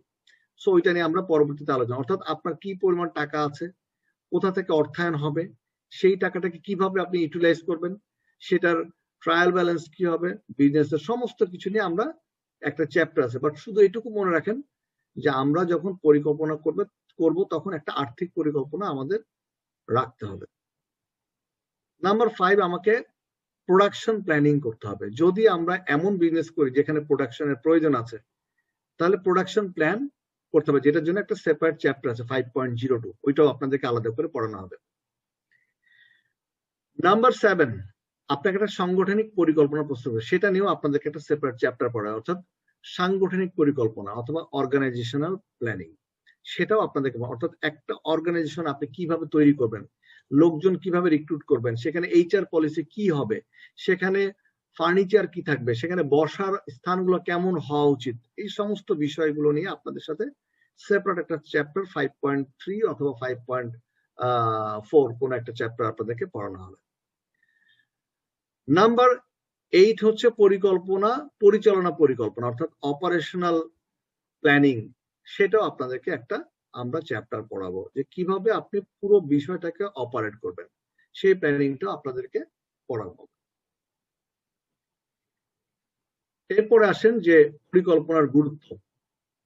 আসলে এই পরিকল্পনা কেন দরকার আপনারা তো নিজেরাই বলতে পারেন, কারণ আপনি যখন একটা ব্যবসা শুরু করবেন তখন আপনি যদি আগে থেকে প্ল্যান না করেন তাহলে কি পরিমাণ ক্যাপিটাল আপনার আছে সেটা আপনি কিভাবে বুঝবেন, বা এই ক্যাপিটালটাকে আপনি কিভাবে ইউজ করবেন সেটা আপনি কিভাবে বুঝবেন, আপনার কোন কোন খাতে আপনার ইনভেস্টমেন্ট করবেন সেটা আপনি কিভাবে বুঝবেন, আপনার কি কি থ্রেট আসবে, কি কি ঝুঁকি আসতে পারে, কি করে বুঝবেন, কি কি অপরচুনিটি সামনে আছে কি করে বুঝবেন। সো অবশ্যই আপনাকে পরিকল্পনা করার যে গুরুত্ব সেটা আপনাকে বুঝতে হবে। তার মধ্যে নাম্বার 1 আমরা বলছি যে পরিকল্পনা ব্যবসার ঝুঁকি দূর করতে পারে, অর্থাৎ আপনাকে যদি প্রপারলি প্ল্যান করেন তাহলে আপনার ফিউচারে যে থ্রেট গুলো আছে, যেটা আমরা সোট অ্যানালাইসিসের মধ্যে আপনাদেরকে পড়াবো বলছি, সেই সোট অ্যানালাইসিসের যে থ্রেটটা সেটা যদি আপনি পরিকল্পনা না করেন তাহলে আপনি বুঝতে পারবেন না যে সামনে কি ঝুঁকি আছে। অথবা যেমন ধরেন আজকে কোভিড-19 সিচুয়েশন, আমরা তো হঠাৎ করে গত 1 বছর ধরে জানি যে কোভিড-19 হবে, তো সেটা তো আমরা জানতাম না। বাট আমরা যদি বিজনেস প্ল্যানের মধ্যে একটা অংশ আমরা রেখে দিই যে আমরা কোনো ধরনের ফ্লাড, কোভিড-19 অথবা মহামারী অথবা যে কোনো ধরনের সিচুয়েশন যদি এরকম হয়, সেক্ষেত্রে আমরা কি করব, ওই ধরনের ঝুঁকি আমরা যদি আগে থেকে অ্যানালিসিস করতে পারি তাহলে সেই অনুযায়ী আমরা প্ল্যান করতে পারবো। তাহলে পরিকল্পনার ওয়ান অফ দ্য ইম্পর্টেন্স হচ্ছে এটা ঝুঁকি দূর করতে সাহায্য করে, এবং একই সাথে এটা আপনার দক্ষতা, আপনার আগ্রহ, আপনার সাবধানতার ব্যাপারেও আপনাকে হেল্প করবে, যাতে আপনি সাবধান হতে পারেন, আপনার ক্যাপাসিটি বাড়বে, আপনার ক্যাপাবিলিটি বাড়বে। আপনি যত বেশি অ্যানালাইসিস করবেন, যত বেশি সুন্দরভাবে প্ল্যান করবেন, তখন এগুলো আপনার বিভিন্ন বিষয়ে দক্ষতা বাড়াবে। একই সাথে আপনার বিভিন্ন গ্রাহকদের প্রয়োজনীয়তা আপনি বুঝতে পারবেন, যেহেতু আপনি ওই যে কম্পিটিটর একটা বিষয় আপনাদেরকে আমি কোনো একটা সময় পড়াবো, যে আপনি যখন সোর্ট অ্যানালিসিস এর মধ্যে স্ট্রেংথ, উইকনেস, অপরচুনিটি পড়বেন, তখন আপনি দেখবেন যে ডিমান্ড ফোরকাস্টিং, যেটা আমি বলছিলাম একটু আগে, যে আপনাকে অবশ্যই মার্কেটে কাজ করতে হলে ডিমান্ডটাকে ফোরকাস্ট করতে হবে, যে এটার আসলে কি পরিমাণ ডিমান্ড আছে।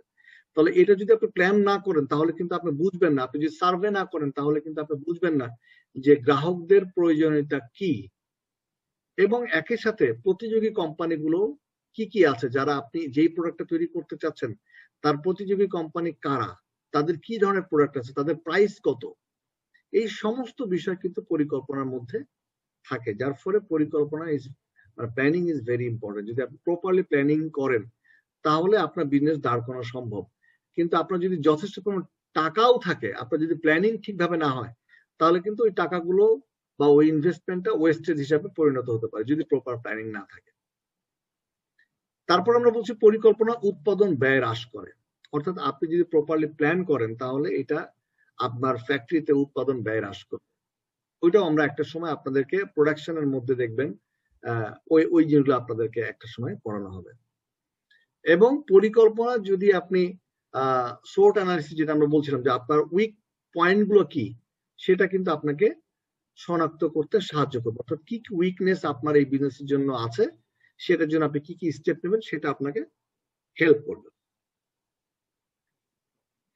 এই পর্যন্ত কারো কোনো সমস্যা, কোনো কিছু বুঝতে সমস্যা? আমি যেটা এক্সাম্পল গুলো দিচ্ছি আশা করি বুঝতে সমস্যা হওয়ার কথা না। তারপরেও যদি কারো এখন পর্যন্ত ইনিশিয়াল স্টেজে বুঝতে অসুবিধা হয় আমাকে বলতে পারেন।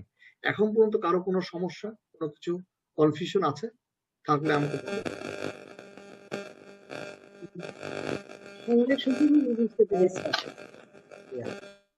আমি শুনতে পাইনি, যদি আরেকবার একটু কষ্ট করে বলেন।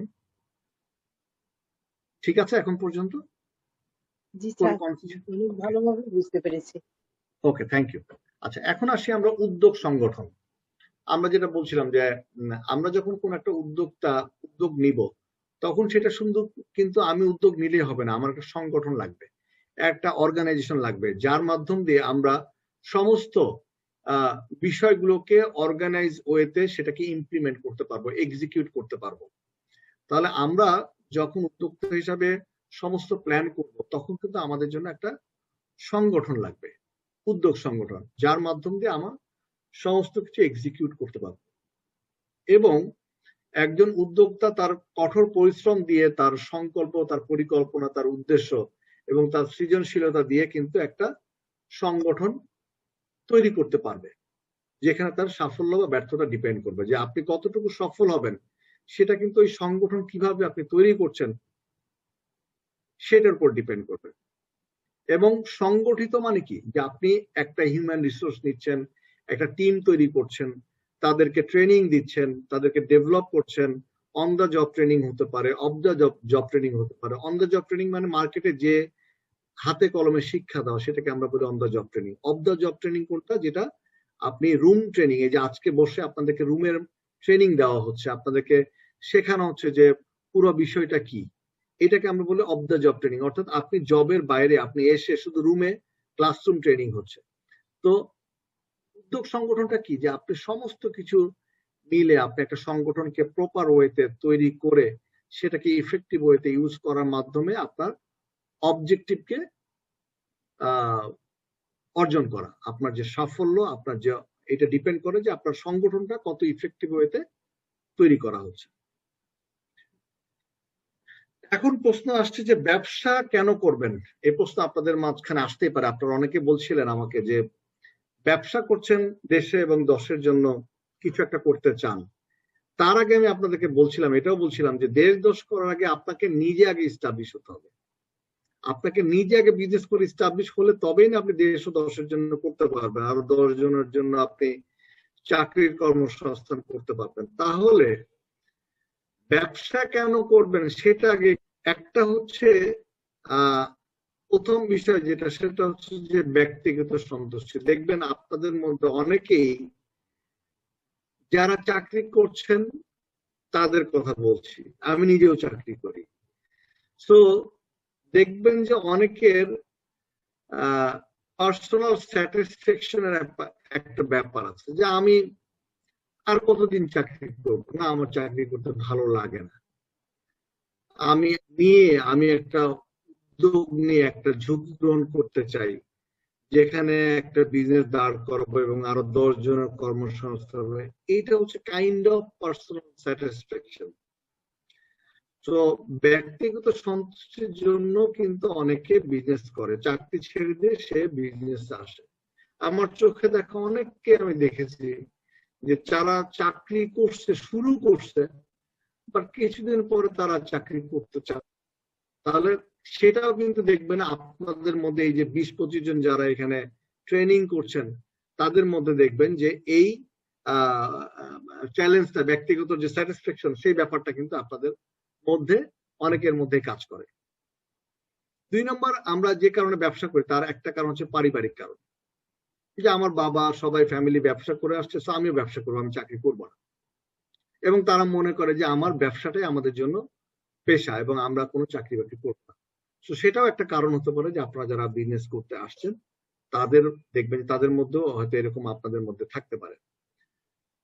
নাম্বার 3 হচ্ছে স্বাধীনতা এবং শক্তি। যারা মালিক হতে, যারা মনে করে যে আমি স্বাধীনভাবে কাজ করতে চাই, আপনাদের মধ্যেই দেখবেন যে অনেকে স্বাধীনভাবে কাজ করতে চায় এবং আমার যে স্ট্রেংথ আছে সেটাকে আমি ইউজ করে আমি একটা বড় বিজনেসম্যান হতে চাই। তো তাদের মধ্যেও দেখবেন যে এই এন্টারপ্রেনার বা এন্টারপ্রেনার হওয়ার যে একটা প্রবল আগ্রহ, সেটাও তাদের মধ্যে আছে। সামাজিক কর্ম, যারা মনে করেন যে আমি শুধুমাত্র চাকরি করব না, সেরকম না, আমি একটা বিজনেস করবো এবং সামাজিকভাবে এস্টাবলিশ হয়ে সামাজিক কার্যকলাপ করতে, সোশ্যাল অ্যাক্টিভিটিস অথবা 10 জনকে কর্মসংস্থান দেওয়া অথবা দেশ বা দশের জন্য কিছু একটা করা, সেটাও দেখবেন যে অনেকের একটা অবজেক্টিভ হিসেবে থাকে যে আমি দেশের জন্য কিছু একটা করব। এবং আরেকটা উদ্দেশ্য কি থাকে, যে আমি অবশ্যই মুনাফা করতে চাই, বিজনেস করব ডেফিনেটলি একটা প্রফিট ছাড়া না। আমি তো চ্যারিটি অর্গানাইজেশন খুলি নাই, ডেফিনেটলি আমি প্রফিট করবো, বাট আমি অবশ্যই এটার মাধ্যমে ভালো কিছু কাজও করতে চাই, আবার একই সাথে আমি একটা বিজনেসের প্রফিটও করতে চাই। শুধুমাত্র করার জন্য আমি বিজনেস করছি না। তাহলে এই যে 4-5টা বিষয় আপনাদেরকে বললাম, দেখবেন যে এগুলো আপনাদের সাথে ম্যাচ করে। তো আজকে তো একদম ইনিশিয়াল স্টেজ, আজকে আপনাদের সাথে পরিচিত হয়ে আগে আপনাদেরকে চেষ্টা করছি যে আগে মোটিভেশন নিয়ে আসা। আপনি যে বিজনেস করবেন, তার প্ল্যান করবেন অথবা একটা বিজনেস দাঁড় করাবেন, তার জন্য সবচেয়ে জরুরি হচ্ছে যে আপনার একটা প্যাশনেট হওয়া, মোটিভেশন নিয়ে কাজ করা। সো পড়াশোনা যাই করতে চান না কেন বা ট্রেনিং যাই করেন না কেন, সবচেয়ে জরুরি হচ্ছে নিজেকে আগে সেট করা। আপনারা আগে আপনাদের গোল সেট করেন, যে কিভাবে বিজনেস করবেন, কোন বিজনেস করবেন, কেন করবেন, ওখান থেকে কি আর্ন করতে চান, এই সমস্ত বিষয় আপনারা সেট করেন। আদারওয়াইজ কিন্তু আগামী কয়েকদিনে কিন্তু আমরা বিজনেস প্ল্যানের বিভিন্ন সেক্টর নিয়ে আলোচনা করব। যদি আপনি বিজনেসের গোলটা সেট না করতে পারেন এখনো, তাহলে কিন্তু আপনি ওই বিজনেস প্ল্যানের মধ্যে ঢুকতে পারবেন না। সো আপনারা আজকেও যারা এখনো বিজনেস প্ল্যান বা উদ্দেশ্য কিংবা গোল অথবা কি বিজনেস করবেন, এটা যদি এখনো কেউ সেট না করে থাকেন, তাহলে আমি আপনাদেরকে রিকোয়েস্ট করবো যে আপনারা কালকে যেমন আমি ক্লাস নেব বিজনেস প্ল্যানের আরেকটা পার্ট। সো তার আগে আমি চাই যে আপনারা প্রত্যেকে কি বিজনেস করবেন সেটা ডিসাইড করেন। সেটা বুটিকের বিজনেস হতে পারে, সেটা এক্সপোর্ট ইম্পোর্টের বিজনেস হতে পারে, সেটা যে কোনো গ্রিনফিল্ড অথবা আপনার কি বলে কৃষি রিলেটেড বিজনেস হতে পারে। কেউ আপনাদের মধ্যে গবাদি পশুর ফার্ম করতে পারেন, কেউ আপনাদের মধ্যে মৎস্য খামার করতে পারেন, বিভিন্ন। বাট সেট ইওর গোল, আপনি কি করতে চান সেটা সেট করেন। আদারওয়াইজ কিন্তু আপনারা কিন্তু এই ট্রেনিং এর একদম শেষ পর্যায়ে চলে আসছেন। প্রথমের দিকে আমি শিওর আপনাদের অনেকগুলো ক্লাস হয়েছে, কিন্তু এখন এসে কিন্তু আমরা এক্সিকিউশনে যাব। আপনারা যা পড়েছেন সেটার সবচেয়ে ইম্পর্টেন্ট পার্ট নিয়ে কিন্তু আজকে আমরা এই আগামী 7 দিন কিন্তু পড়ালেখা করবো বিজনেস প্ল্যানের বিভিন্ন পার্ট নিয়ে। সো এখনো যদি আপনারা ডিসাইড না করে থাকেন, তাহলে আমি রিকোয়েস্ট করবো যে আপনারা ডিসাইড করেন, চিন্তা করে বিজনেস কেন করতে চাচ্ছেন, কি বিজনেস করতে চাচ্ছেন, ওই বিষয়গুলোকে আপনি ডিসাইড করেন। যেমন জি স্যার। স্যার একটা কোশ্চেন করব? জি প্লিজ প্লিজ।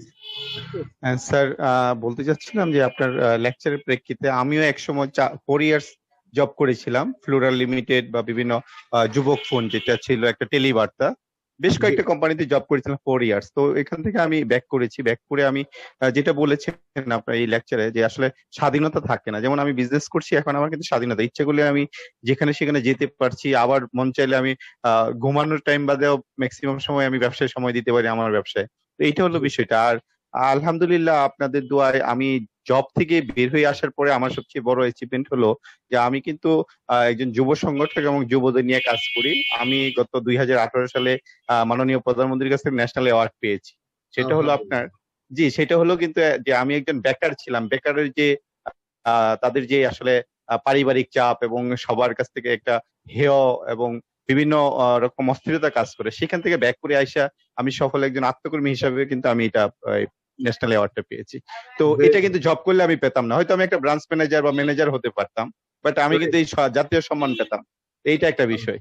তো স্যার আমি আপনার কাছ থেকে যেটা বলবো, আমার ব্যবসাটা 16 বছর যাবত আমি বিজনেস করি, কিন্তু আমি প্রোডাকশনে যাই নাই বইলা কিন্তু আমার আজকে কোনো রকম কারখানা বা ম্যানুফ্যাকচারিং বা ওইরকম কিছু হয় নাই। কিন্তু আগে যদি আমি সেটা স্টার্ট করতাম তাহলে কিন্তু আজকে আমি একটা প্রতিষ্ঠান, বড় একটা প্রতিষ্ঠান মালিক হতাম। তো যাই হোক, এই ইএসডিপি ট্রেনিং করে অনেক কিছু শিখছি, ব্যবসা লব্ধ থেকেও কিছু অভিজ্ঞতা হয়েছে। পুঁজিটা খুব একটা প্রবলেম হবে না। আমি জানতে চাচ্ছি আপনার কাছ থেকে, আপনি একজন মানে বাংলাদেশের একটা সবচেয়ে দ্রুত মানে বর্ধনশীল একটা কোম্পানি যেটা বিকাশ, আমরা জানি, যেহেতু আমি এটার সাথে আছি যুক্ত, সেটা খুব বেশি তাদের যে মার্কেটিং পলিসি, প্রমোশন সবকিছু আমাদেরকে, এবং বিভিন্ন প্রতিষ্ঠান মানে তাদের সাথে টিকে না কোনোটাই, যেটা আমরা দেখছি, খুব কেয়ারিং তারা।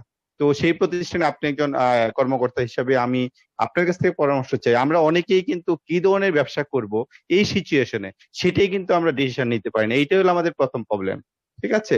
সো আমরা কোথাও গেলে কিন্তু একটা বিজনেস স্ট্যান্ডার্ড, একটা বিজনেস প্রপোজাল চাই, প্রোফাইল চাই, সেটাই কিন্তু আমরা রেডি করতে জানি না প্রপারলি। তো আমরা কি এটা আমরা আপনাকে শেখাবো ইনশাআল্লাহ, আপনাদের কাছ থেকে পাবো আশা করি, সেটাই প্রত্যাশা করি। তাহলে আমরা অনেক উপকৃত হবো ইনশাআল্লাহ। জি, thank you so much sir. So আমার ক্লাস শেষে আশা করি, এই জন্যই আমি আপনাদেরকে বিভিন্ন কোশ্চেন করব, জিজ্ঞাসা করব, আপনাদের কাছ থেকে অ্যান্সার বের করব, এবং আমার এই ক্লাসগুলো কিন্তু খুব ডিসকাশন ওরিয়েন্টেড। অর্থাৎ আমি শুধু পড়িয়ে যাব ব্যাপারটা এরকম না, কিন্তু আমি আপনাদের সাথে বিভিন্ন ভিডিও শেয়ার করব, ডিসকাশন করব, আপনাদেরকে কোশ্চেন জিজ্ঞাসা করব, আপনি কতটুকু বুঝছেন সেটা বোঝার চেষ্টা করবো, যদি না বুঝে থাকেন সেটাকে আবার বোঝাবো। আমার কিন্তু বোঝানোতে 3 বার 4 বার 5 বারেও কোনো অসুবিধা নেই, বাট আপনাকে বলতে পারতে হবে যে আমি এটা বুঝি নাই, কেন বুঝি নাই। হ্যাঁ, সো বলতে পারলে তখন আমি আপনাদেরকে নেক্সট অ্যানালিসিসে যাব। বাট বিইং এ উদ্যোক্তা, এন্টারপ্রেনার হিসেবে আপনাকে কাজ করতে হবে, প্রচুর কথা বলতে হবে, জানার চেষ্টা করতে হবে, পড়তে হবে, এবং আশপাশের এক্সপেরিয়েন্স থেকে দেখতে হবে। ছোট ছোট এক্সাম্পল আপনাকে চোখ দিয়ে দেখতে হবে এবং বুঝতে হবে যে আসলে কেন এটা হচ্ছে, এই বিজনেসে কিভাবে দাঁড় করানো হলো। আপনাকে চেষ্টা করতে হবে, এবং নাথিং ইজ ইম্পসিবল। আপনারা যারা উদ্যোক্তা হিসেবে এখানে আসছেন তাদের জন্য কোনো কিছুই অসম্ভব না, বিকজ আপনারা প্রথম সাহসটা করে ফেলেছেন যে আপনি একজন বিজনেসম্যান হতে চান। এই সাহসটা অনেকের নাই, এই সাহসটাই অনেকে করতে পারে না। এরপরে ডিসিশন গুলো যে আপনি কি বিজনেস করবেন, অবশ্যই আপনি যখন কোনো একটা বিজনেস দাঁড় করবেন, যেমন আপনি বলছিলেন যে ফ্লোরা বা বিভিন্ন আইটি সেক্টরে বা বিভিন্ন জায়গায় কাজ করে আসছেন 4 বছর, তো আপনার কিন্তু একটা এক্সপিরিয়েন্স আছে। সাথে আপনি যখন একটা বিজনেস দাঁড় করাতে যান, তখন কিন্তু আপনার প্রিভিয়াস এক্সপিরিয়েন্স এবং আপনার পড়াশোনা এবং আরো যা বিজনেস আপনি দেখছেন, সেখান থেকে কিন্তু একটা ডিসিশনে চলে আসছেন যে আপনি এই বিজনেস করতে চান। তো সুতরাং প্রত্যেকের জন্য কিন্তু ওই জায়গা থেকে আমরা বলছি যে আপনি একদম ফ্রেশার হন, কোনো অসুবিধা নেই। তাহলে আপনি তো কিছু পড়াশোনা করে আসছেন। ফ্রেশার হলে আপনি তো একটা জায়গা থেকে পড়াশোনা করে আসছেন, সেটা বিবিএ হোক, এমবিএ হোক, অথবা আইটি হোক, অথবা সোশ্যাল কোনো একটা ইয়ে থেকে পড়াশোনা, বাট পড়াশোনা তো করে আসছেন। সো আপনি চিন্তা করা শুরু করেন। আপনি যদি কোনো চাকরি করে থাকেন তাহলে সেখানে আপনার কিছুটা এক্সপিরিয়েন্স আছে, আপনি চিন্তা করেন কি ধরনের চাকরি আপনি করেছেন। সো ওখান থেকে কিছু এক্সপিরিয়েন্স নেন এবং আশপাশ থেকে চিন্তা করেন যে আপনার জন্য কোন ধরনের কাজ সুইটেবল, আপনি কোন কাজটা পছন্দ করেন, কোন কাজটাতে আপনি প্যাশনেট হন, আপনি কোন কাজটা করতে মোটিভেটেড ফিল করেন। সেই ধরনের চিন্তা ভাবনা কিন্তু আপনার এখানে আসতে হবে। তো যাই হোক, এগুলো আমরা আরো ডিটেল আলোচনায় আসবো। এখন আমরা আসি ব্যবসা প্রতিষ্ঠানের প্রকারভেদ। এখন আপনি যে বিজনেসটা করবেন সেই বিজনেসটা করতে হলে আপনাকে তো আসলে জানতে হবে যে কয় ধরনের বিজনেস আছে আমাদের, বা আমরা কি কি ধরনের বিজনেস করতে পারি, কোনটা কোন ধরনের, সেখানে কি কি লিগ্যাল বাইন্ডিংস আছে, অথবা কিভাবে আমরা একটা বিজনেস শুরু করতে পারি, সেখানে ট্রেড লাইসেন্স কি হবে, সেটা কি অংশীদারি কোম্পানি হবে, সেটা কি কি ধরনের হবে, ওই বিষয়গুলো আপনাকে কিন্তু জানতে হবে। তাহলে আমরা একটু আলোচনা করব। নাম্বার 1 হচ্ছে এক মালিকানা, বা বলতে পারেন প্রোপ্রাইটারশিপ বিজনেস আমরা যদি ইংলিশে বলি, আর মালিকানা যদি বাংলায় বলি এক মালিকানাধীন একটা কোম্পানি, যেটা বেসিক্যালি আপনি যদি এককভাবে কোন একটা বিজনেস তৈরি করতে চান তাহলে এটাকে আমরা বলি এক মালিকানা। সেটা হতে পারে একটা গ্রোসারি শনিয়র, কত হিউম্যান রিসোর্স আপনার আছে। সো এক মালিকানা কারবার আমরা সেটাকে বলি যেটা এককভাবে আপনি মালিক, সোজা হিসাব। সমস্ত ক্যাপিটাল বলতে পারেন, ইনভেস্টমেন্ট সবই আপনার, সমস্ত ডিসিশন একা আপনি দিবেন, এই ধরনের কোম্পানিকে আমরা বলছি এক মালিকানা। 2 নম্বর হচ্ছে পার্টনারশিপ। পার্টনারশিপ হচ্ছে যখন ম্যাক্সিমাম হতে পারে এরকম একটা, যদি আপনি যখন 5-7 জন মিলে যখন আপনি কাজ করতে চান তখন সেটাকে একটা এগ্রিমেন্টের মাধ্যমে আপনি যখন একটা অর্গানাইজেশন তৈরি করবেন সেটাকে আমরা বলছি পার্টনারশিপ। যে আপনি অংশীদারিত্বের বিজনেস, আপনি যতটুকু ইনভেস্ট করবেন এটা হতে পারে, কেউ শুধুমাত্র থাকে অপারেটিং কি বলে পার্টনার, সে শুধু অপারেট করবে, আবার কেউ থাকে ইনভেস্টর। সো পার্টনাররা কিভাবে আপনারা এগ্রি করবেন, তার একটা এগ্রিমেন্ট কিভাবে হবে সেটার উপর ডিপেন্ড করবে যে ওই বিজনেসটা কিভাবে চলবে, সেটাকে আমরা বলছি পার্টনারশিপ, অথবা বাংলায় বলছি আমরা অংশীদার। প্রত্যেকটা দেশের এই কর্পোরেশনের কিছু নিয়ম কানুন, আইন কানুন আছে, এবং এখানে মেমোরেন্ডাম অফ অ্যাসোসিয়েশন আছে, মেমোরেন্ডাম অফ আর্টিকেল আছে, অর্থাৎ সেই দেশের আইন দ্বারা পরিচালিত যে যদি আপনি কোন একটা অর্গানাইজেশন করতে চান সেক্ষেত্রে ওই আইন দিয়ে একটা অর্গানাইজেশন তৈরি করাকে আমরা বলছি কর্পোরেশন। এবং নাম্বার 4 বিভিন্ন কৃষি খামারগুলোতে সমবায় সমিতির মাধ্যমে তৈরি হয়।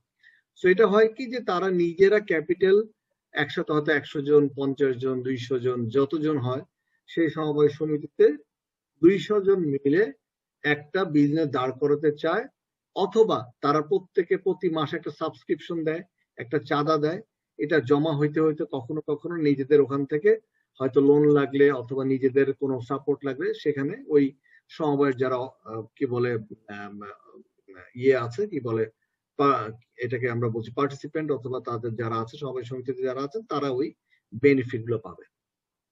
তো আমরা একটু বোঝার চেষ্টা করি যে এক মালিকানা, এই যে 4টা যেটা আমরা পড়লাম, এই 4টার একটু সুবিধা অসুবিধা গুলো একটু বোঝার চেষ্টা করি। যেমন এক মালিকানা বা একক মালিকানার ক্ষেত্রে আমরা বলছি যে প্রথম সুবিধা কি, সহজ এবং কম খরচ। নর্মালি আপনি একা করতে চান, এটার জন্য খুব বেশি ক্যাপিটালের প্রয়োজন হয় না, নর্মালি এটা করতে সহজ, কোনো আইনগত ঝামেলা নাই, জাস্ট একটা ট্রেড লাইসেন্স করলেই ঝামেলা শেষ।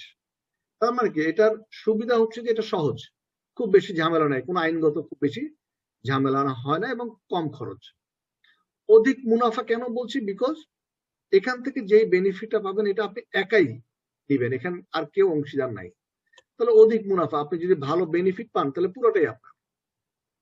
নাম্বার 3 হচ্ছে স্বাধীন। আপনি এক মালিকানা যখন বিজনেস করবেন তখন একান্তই আপনার ডিসিশন, এখানে কেউ আপনাকে ইন্টারফেয়ার করতে আসবে না, তাহলে আপনি স্বাধীনভাবে ব্যবসা করতে পারেন। নাম্বার 4 হচ্ছে কর সুবিধা এবং আইনের ঝামেলা কম, যেটা আমি প্রথমে বলছিলাম যে কোনো আইনগত ঝামেলা নাই, আমার ভাই ব্যবসার জন্য আমার যে টাকা লাগবে সেটা আমার আছে, আমি একটা ব্যবসা শুরু করি, এবং আমার ট্যাক্সেরও ঝামেলা নেই, কারণ আমি পার্সোনাল যা ইনকাম করি সেই অনুযায়ী আমি ট্যাক্স দেব। সো আইনগত ওই ঝামেলাগুলো কম। অসুবিধা কি, অসুবিধা হচ্ছে দায় দায়িত্ব অথবা দায় বেশি, অর্থাৎ যদি আপনার কোনো কারণে লস হয় লাভ হইলেও যেমন পুরোটা আপনার, লস হইলেও পুরোটা আপনার। তাহলে দায় বেশি, অর্থাৎ কোনো লস হইলে সেটা পুরোটাই দায় দায়িত্ব আপনার উপরে পড়বে। এবং এই জন্য আমি সবসময় বলি যে আপনারা যারা বিজনেস করতে নামছেন, ব্যাংকের লোনে আপনারা কেউ যাবেন না, এটা আমার রিকোয়েস্ট।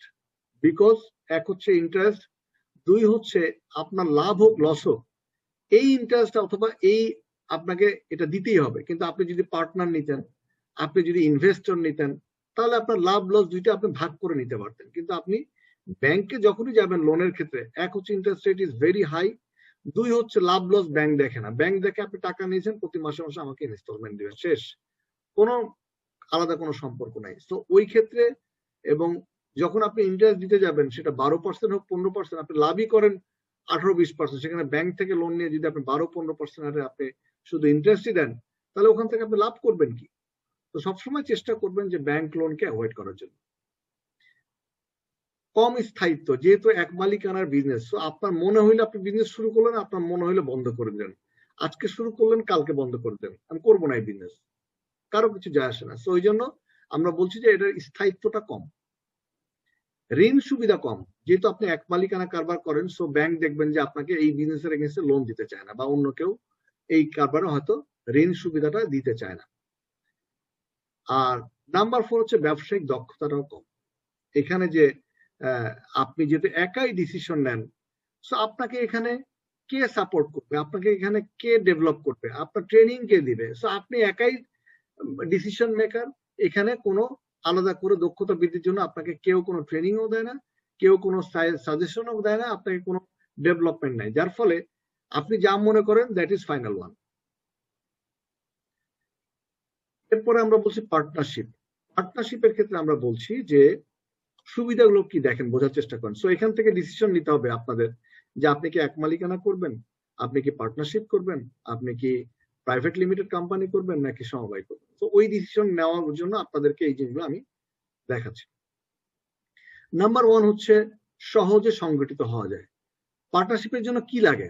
পার্টনারশিপের জন্য লাগে হচ্ছে আপনার কি লাগে, শুধু কয়েকজন পার্টনারকে লাগে। সো কয়েকজন পার্টনার যখন হবে তখন আপনি সহজেই শুরু করতে পারেন। কথা আপনার 5 জন ফ্রেন্ড মনে করলেন যে ঠিক আছে আমি এই বিজনেসটা করতে চাই, সেক্ষেত্রে এই বিজনেস করতে গেলে আমাকে কত ক্যাপিটাল লাগবে? 5 জন মিলে হয়তো 10 লাখ লাগবে, ফাইন, তাহলে 2 লাখ করে 5 দুগুণে 10। আমার কি, আপনারা যদি কোনো একটা বিজনেস করতে চান, যদি পার্টনারশিপ হয়, সেক্ষেত্রে কিন্তু ক্যাপিটালটা সহজে কালেক্ট করা যায়।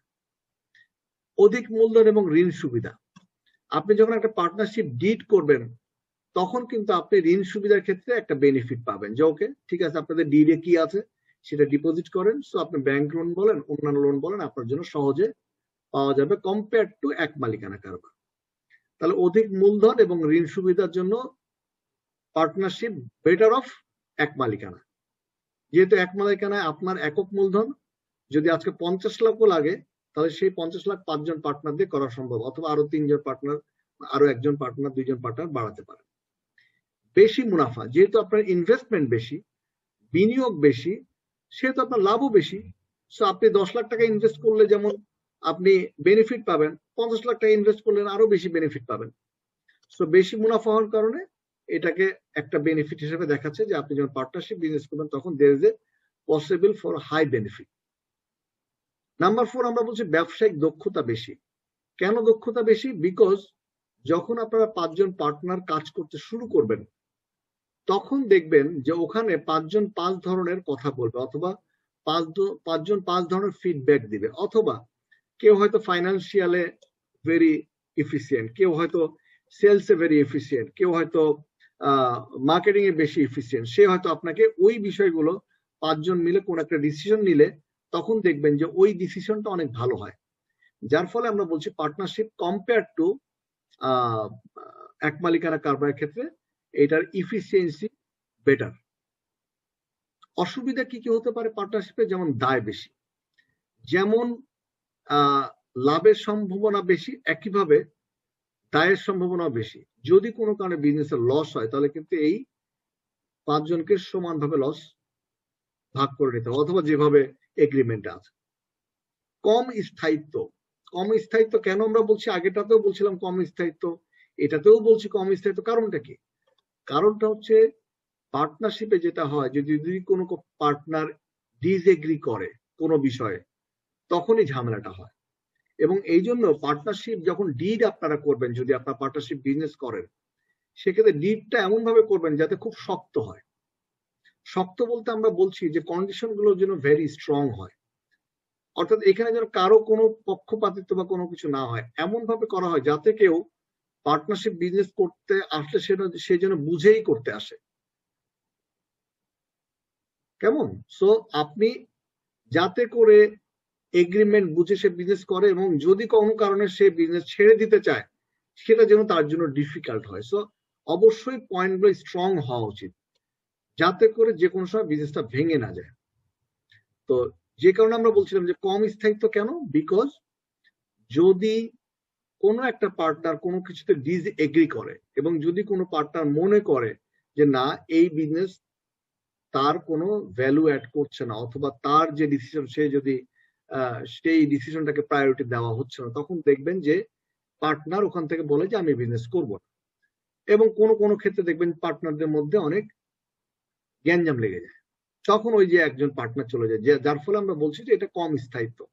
এটাও কম্পারেটিভলি যেহেতু একজন পার্টনার চলে গেলে তখন কিন্তু আরেকজন পার্টনারকে ঢোকানো বেশ ডিফিকাল্ট হয়, কারণ আরেকজন যে নতুন পার্টনার হিসেবে সে কিন্তু জিজ্ঞাসা করবে যে আরেকজন পার্টনার কেন চলে গেছে, এবং ওই ক্ষেত্রে যদি প্রপার অ্যান্সার না পাওয়া যায় তাহলে কিন্তু আরেকজন পার্টনার এখানে ঢুকবে না। That is kind of disadvantage of partnership. ব্যবস্থাপনায় অমত, ওই যে বললাম যে যদি ম্যানেজমেন্টে অমত হয় তাহলে দেখবেন যে আপনি যেমন এক মালিকানায় হলে হতো কি যে আপনি একাই ডিসিশন নিচ্ছেন, এখানে আর আরেকজন নাই, কিন্তু এখানে কিন্তু 5 জন আছে, 5 জনের 5 ধরনের ডিসিশন হতেই পারে, এবং 5 জনের 5 ধরনের ডিসিশন হলেই এই ব্যবস্থাপনায় কিন্তু ঝামেলা হয়। সো এইটা একটা অসুবিধা। এবং নতুন অংশীদার সন্ধান, একজন পার্টনার যদি চলে যায় ওই জায়গায় কিন্তু আরেকজন পার্টনারকে ঢুকানো বেশ ডিফিকাল্ট। কেন বললাম? বিকজ ওই যে আগের যে অ্যান্সারটা আমি দিচ্ছিলাম যে একজন পার্টনার চলে গেলেই আরেকজন পার্টনার যখন নতুন আসবে সে কিন্তু জিজ্ঞাসা করবে যে ওই পার্টনারটা কেন চলে গেল, এবং ওইটা যদি জাস্টিফিকেশন সে না পায় সে কিন্তু নতুন অংশীদার হিসেবে আসবে না। So that is kind of disadvantage partnership. এরপর আমরা বোঝার চেষ্টা করি যে আমাদের কর্পোরেশন কি। কর্পোরেশনের সুবিধা কি? সীমিত দায়। যেহেতু এখানে পরিচালক মন্ডলী আছে, লিমিটেড কোম্পানির মতন সব শেয়ার হোল্ডার আছে, সো এখানে দায় সীমিত, এখানে সীমিত দায়, অর্থাৎ প্রত্যেকের অনুযায়ী এখানে দায় হবে, এককভাবে কারো নাই। 2 হচ্ছে অধিক মূলধন পাওয়া সহজ হবে, কারণ যেহেতু কর্পোরেশন, সো এখানে আপনি কিন্তু লোনের ক্ষেত্রে বেনিফিট পাবেন, খুব সহজেই লোনগুলো পাবেন, যেহেতু এখানে memorandum of article, memorandum of association এই প্রত্যেকটা জিনিস থাকে। সো এখানে আপনার সুবিধা অসুবিধাগুলো আপনি অধিক মূলধন পাওয়ার ক্ষেত্রে আপনি বেনিফিট পাবেন। লাভ ক্ষতি কর্পোরেশন অন্তর্গত, অর্থাৎ লাভ হোক লস হোক এটা এই কর্পোরেশনের মধ্যেই থাকবে। সো এই ক্ষেত্রে আপনার কর্পোরেশন এই পরিচালক মন্ডলী দ্বারা এরা এটা ম্যানেজ করবে। সো এটাতে ওই সুবিধাটা আছে। অসুবিধাটা কি? একত্রিত হওয়া কঠিন, অর্থাৎ সবাইকে মিলে একত্রিত করা কঠিন, এবং এরকম একটা কোম্পানি করতে গেলেও কিন্তু অনেক নিয়ম কানুনের একটা ব্যাপার আছে, সরকারি যে আইন কানুন সেগুলোকে মেনে চলে রেজিস্ট্রেশন করা, MOE, memorandum of article, memorandum of association, ওই বিষয়গুলো ঠিকঠাক করে সবকিছু ক্যাপিটাল, পেইড আপ ক্যাপিটাল, অনেক কিছু আছে এখানে, অনেক সেই জিনিসগুলোকে একসাথে হওয়াটা ডিফিকাল্ট। 2 হচ্ছে সরকারি এবং আইন দ্বারা নিয়ন্ত্রিত। এখানে এক মালিকানার ক্ষেত্রে হয় কি যে আমি একা ডিসিশন নিতে পারি, পার্টনারশিপের ক্ষেত্রে হয় কি যে আমরা 5 জন মিলে ডিসিশন নিতে পারি, কিন্তু এখানে সরকার এবং আইন দ্বারা নিয়ন্ত্রিত, যেভাবে আইন আছে সেই অনুযায়ী কিন্তু এখানে চলতে হবে। সামাজিকভাবে দায়বদ্ধ, আপনি এমন কোনো কাজ করতে পারবেন না যেটা সমাজকে নষ্ট করে, অথবা সমাজের প্রতি আপনার একটা দায়বদ্ধতা আছে, যে একটা কোম্পানি, একটা কর্পোরেশন একটা কাজ করছে, সেটা খারাপ হইলে সেটা কিন্তু খুব সহজে পেপার পত্রিকায় চলে আসবে, যেটা এক মালিকানার ক্ষেত্রে হয়তো বা ওই বিষয়গুলোতে কম থাকে। সো এটা কাইন্ড অফ অসুবিধা। এবং অগভীর মালিক শ্রমিক সম্পর্ক, আপনি দেখবেন যে যত বড় কোম্পানি, যত বড় অর্গানাইজেশন, যত বড় কর্পোরেশন, সেখানে কিন্তু মালিক শ্রমিকের কোনো সম্পর্ক থাকে না, কারণ ওখানে ওটার জন্য পরিচালক মন্ডলী থাকে, বোর্ড অফ ডিরেক্টরস থাকে, হ্যাঁ, তারা কিন্তু ওই শ্রমিকদের সাথে ওই রকম ভাবে কোনো গভীর সম্পর্ক থাকে না। কিন্তু এক মালিকানায় হয় কি, যে আপনার 5 জন কর্মী আছে, তারা কিন্তু আপনার সাথে কানেক্টেড। প্রাইভেট লিমিটেড কি বলে পার্টনারশিপে আপনার সাথে যারা কাজ করে, তো তাদের সাথে আপনি কানেক্টেড। কিন্তু যারা এরকম কর্পোরেশন, তাদের ক্ষেত্রে কিন্তু ওই মালিক শ্রমিকের ওই সম্পর্কটা ভেরি রেয়ার পাওয়া যায়।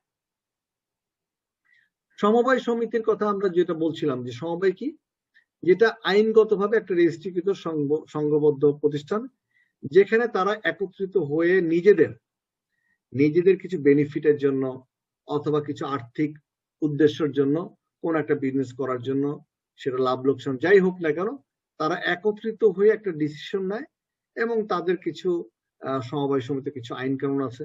তারা হয়তো ওই যে নিজেরা সমস্ত হয়ে নিজেদের একটা সাবস্ক্রিপশন থাকে, একটা ফি প্রতি মাসে মাসে জমা দিয়ে একটা অর্গানাইজেশন তৈরি করে।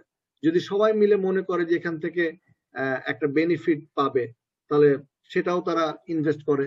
সবাই যদি মনে করে যাচ্ছে এখান থেকে আমি একটা লোন নিতে পারবো, সেটাও তারা নিতে পারে। সো এরকম একটা নিয়ম কানুন দ্বারা যেটা নিয়ন্ত্রিত, সেটাকে আমরা বলছি সমবায় সমিতি। এখন সমবায়ের ধরনগুলো আমরা আপনাদেরকে বোঝাই, যেহেতু আপনারা, আমি এক্সাম্পল দিচ্ছিলাম যে বিভিন্ন দেখবেন যে মার্কেটের সমবায় সমিতি থাকে। হ্যাঁ, সো এরকম বিভিন্ন সমবায় সমিতি বিভিন্ন, ওইটা আমরা একটু দেখার চেষ্টা করি। 1 নম্বর হচ্ছে ঋণ দানের জন্য সমবায় হয়। এটা ম্যাক্সিমাম ক্ষেত্রে আপনারা দেখবেন যে যতগুলো সমবায় সমিতি আপনারা দেখতে পাবেন, তাদের প্রত্যেকের অবজেক্টিভ থাকে কিন্তু ঋণ। অর্থাৎ যারা এই সমবায় সমিতির যারা সদস্য, তাদের যদি কখনো লোন লাগে, তাদের যদি কখনো ঋণ লাগে, ওই ঋণগুলো কিন্তু অল্প ইন্টারেস্টে এই সমিতির সদস্যগুলো পেয়ে থাকে। সো এটার জন্য কিন্তু সমবায় সমিতি তৈরি হয়। 2 হচ্ছে ভোক্তাদের সমবায়। আপনি দেখবেন যে কনজিউমার অ্যাসোসিয়েশন কিন্তু একটা আছে, বাংলাদেশেও আছে, ক্যাব, যারা ভোক্তাদের আইন বা ভোক্তাদের অধিকার সংরক্ষণ করে। অর্থাৎ কোনো একটা প্রোডাক্ট যদি কনজিউমারদের জন্য খারাপ হয়, তারা কিন্তু সেই কমপ্লেনটা রেইজ করে ভোক্তাদের এবং তারাও কিন্তু একটা সমবায় সমিতির আইন দ্বারাই পরিচালিত। তাহলে ভোক্তাদের জন্যও কিন্তু একটা সমবায় সমিতি, এক ধরনের সমবায় সমিতি আছে। 3 হচ্ছে উৎপাদনকারী সমবায় সমিতি। দেখবেন যে কেউ এরকম আছে যে সবাই মিলে কৃষিকাজের একটা খামার তৈরি করছে, অথবা সবাই মিলে একটা প্রোডাকশনের জন্য একটা ফ্যাক্টরি দিয়েছে। তাহলে উৎপাদনকারীর জন্য একটা সমবায় সমিতি হতে পারে। 4 নম্বর হচ্ছে বাজারজাতকারী সমবায়। যে আপনারা দেখবেন যে ভোক্তা সমবায় সমিতি যেরকম আছে, উৎপাদন করছে এরকম একটা সমবায় সমিতি আছে। আবার উৎপাদনকারীর যে প্রোডাক্ট আছে, যেটা উৎপাদন হচ্ছে, সেটা বিক্রি করার জন্য কিন্তু একটা সমবায় সমিতি হতে পারে। যেমন দেখবেন যে অনেক, এই যে কাউরান বাজার ঢাকার শহরে আপনি দেখবেন, এখানে কিন্তু সমবায় সমিতি আছে। এবং এই সমবায় সমিতি একসাথে হয়ে তারা কিন্তু ওই কাঁচা বাজার বলেন, মাছ বলেন, বিভিন্ন কিছু কিন্তু বাজারজাত করার জন্য ওই সমবায় সমিতিটা কাজ করে একসাথে হয়ে। সেবা প্রদানকারী সমবায় সমিতি হতে পারে, যে বিভিন্ন সার্ভিস আপনি দিচ্ছেন, সেই সার্ভিসের জন্য একটা সমবায় সমিতি হতে পারে। যেমন সেচ, আপনি গ্রামাঞ্চলে দেখবেন যে সেচের জন্য, সেচ বোঝেন কেন জানি না, ওই যে পানি দেওয়ার জন্য জমিতে, সেটার জন্য অনেক দেখবেন সমবায় সমিতি ওই যে ওই মেশিন গুলো কিনে নিয়ে এসে সমবায় সমিতির মাধ্যমে ওই পানি সরবরাহ করা হচ্ছে জমিতে। তাহলে সেবা প্রদানকারীর জন্য কিন্তু সমবায় সমিতি হতে পারে। আবার সমবায় বহুমুখী সমবায়, একটা সমবায় সমিতি এমন হতে পারে সে বিভিন্ন ধরনের কাজ করে, সে উৎপাদনকারীর কাজও করে, সে ঋণও দেয়, সে সেবাও প্রদান করে, বিভিন্ন ধরনের সমবায় সমিতির কাজ হতে পারে। ওইটা সমবায় বহুমুখী। দেখবেন যে অনেক সমবায়ের নাম বহুমুখী সমবায় সমিতি আছে এরকম, তারা বিভিন্ন ধরনের সেবামূলক কাজ করে থাকে।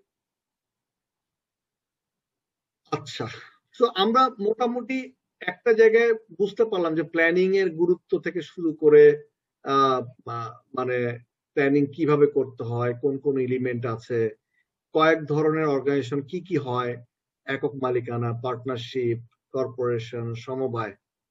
এখন আসেন আমরা একদম শেষের দিকে আমরা চলে আসছি, লাস্টে কিছু সময় আমরা রাখবো আপনাদের কোশ্চেন আনসার সেশনের জন্য। সেখানে আমরা দেখি যে উদ্যোগী হতে কি হওয়া বা উদ্যোগী হতে যা দরকার। প্রথমে আমরা যেটা বলছি যে আপনার অবশ্যই উদ্যোক্তা যখন হবেন, তখন আপনার অর্থের ব্যাপারে বা আর্থিক বিষয়ে দক্ষতা থাকতে হবে।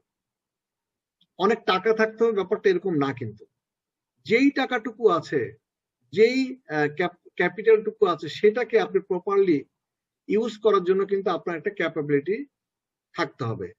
অর্থাৎ আপনার যে টাকাটা সেটাকে আপনি কিভাবে ইউজ করবেন, কিভাবে আপনি 70%কে 100% হিসাবে ইউজ করবেন, সেই বিষয়ে কিন্তু দক্ষতা আপনার থাকতে হবে, অথবা ফাইন্যান্সিয়াল ব্যাপারে আপনাকে জানতে হবে যে কিভাবে একটা ফাইন্যান্স বা ইনভেস্টমেন্ট আপনাকে প্রপারলি ইউটিলাইজ করা যায়, optimum utilisation of your capital, ওই বিষয়গুলো কিন্তু আপনার জানতে হবে।